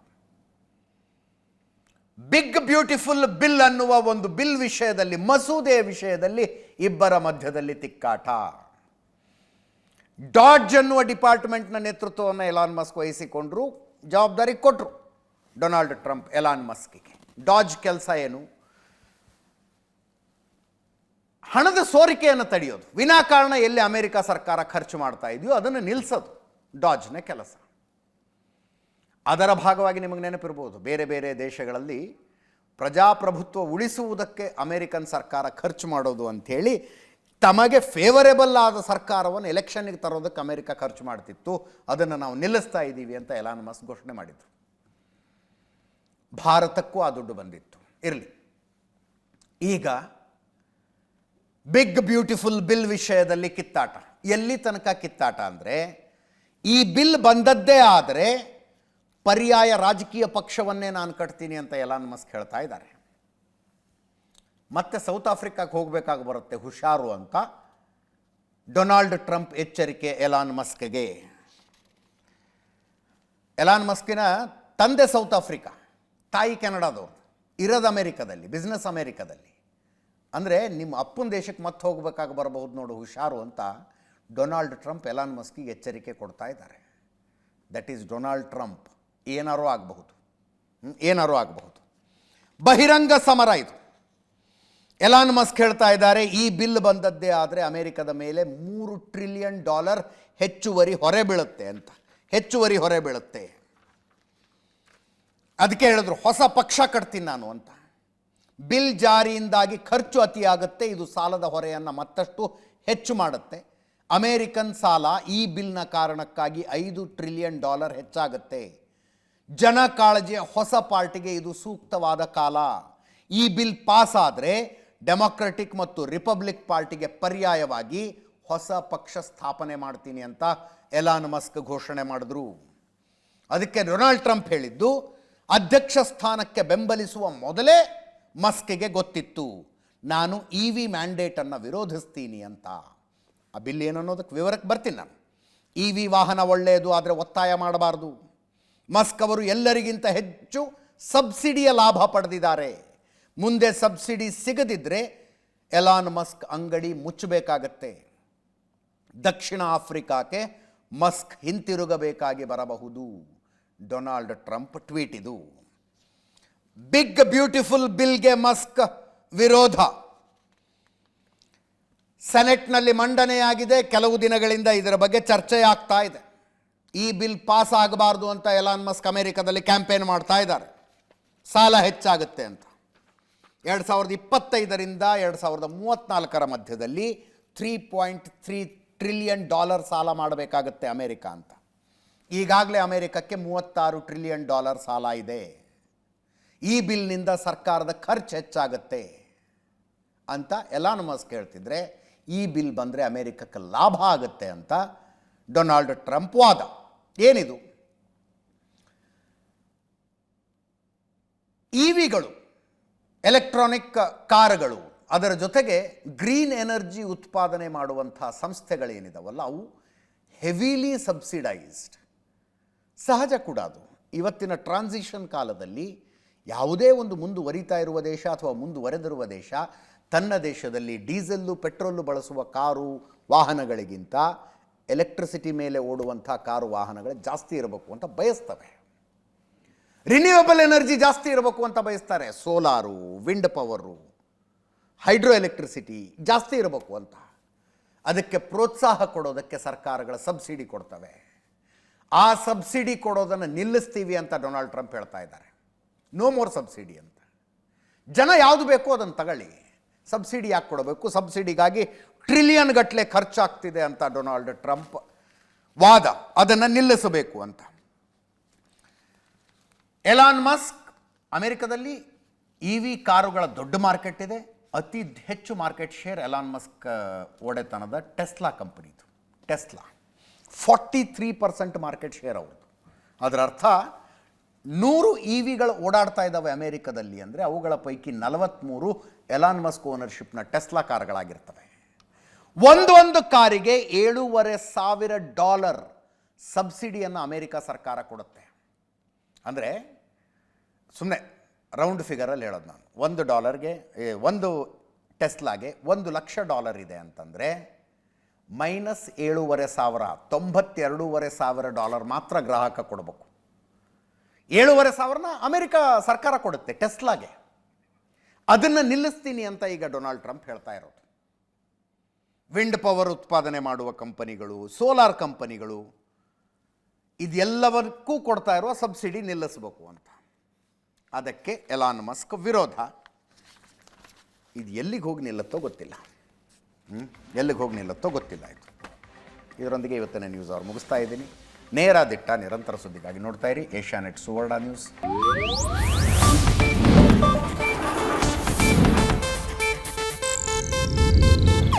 ಇದು ಏಷ್ಯಾನೆಟ್ ನ್ಯೂಸ್ ನೆಟ್ವರ್ಕ್ ಪ್ರಸ್ತುತಿ.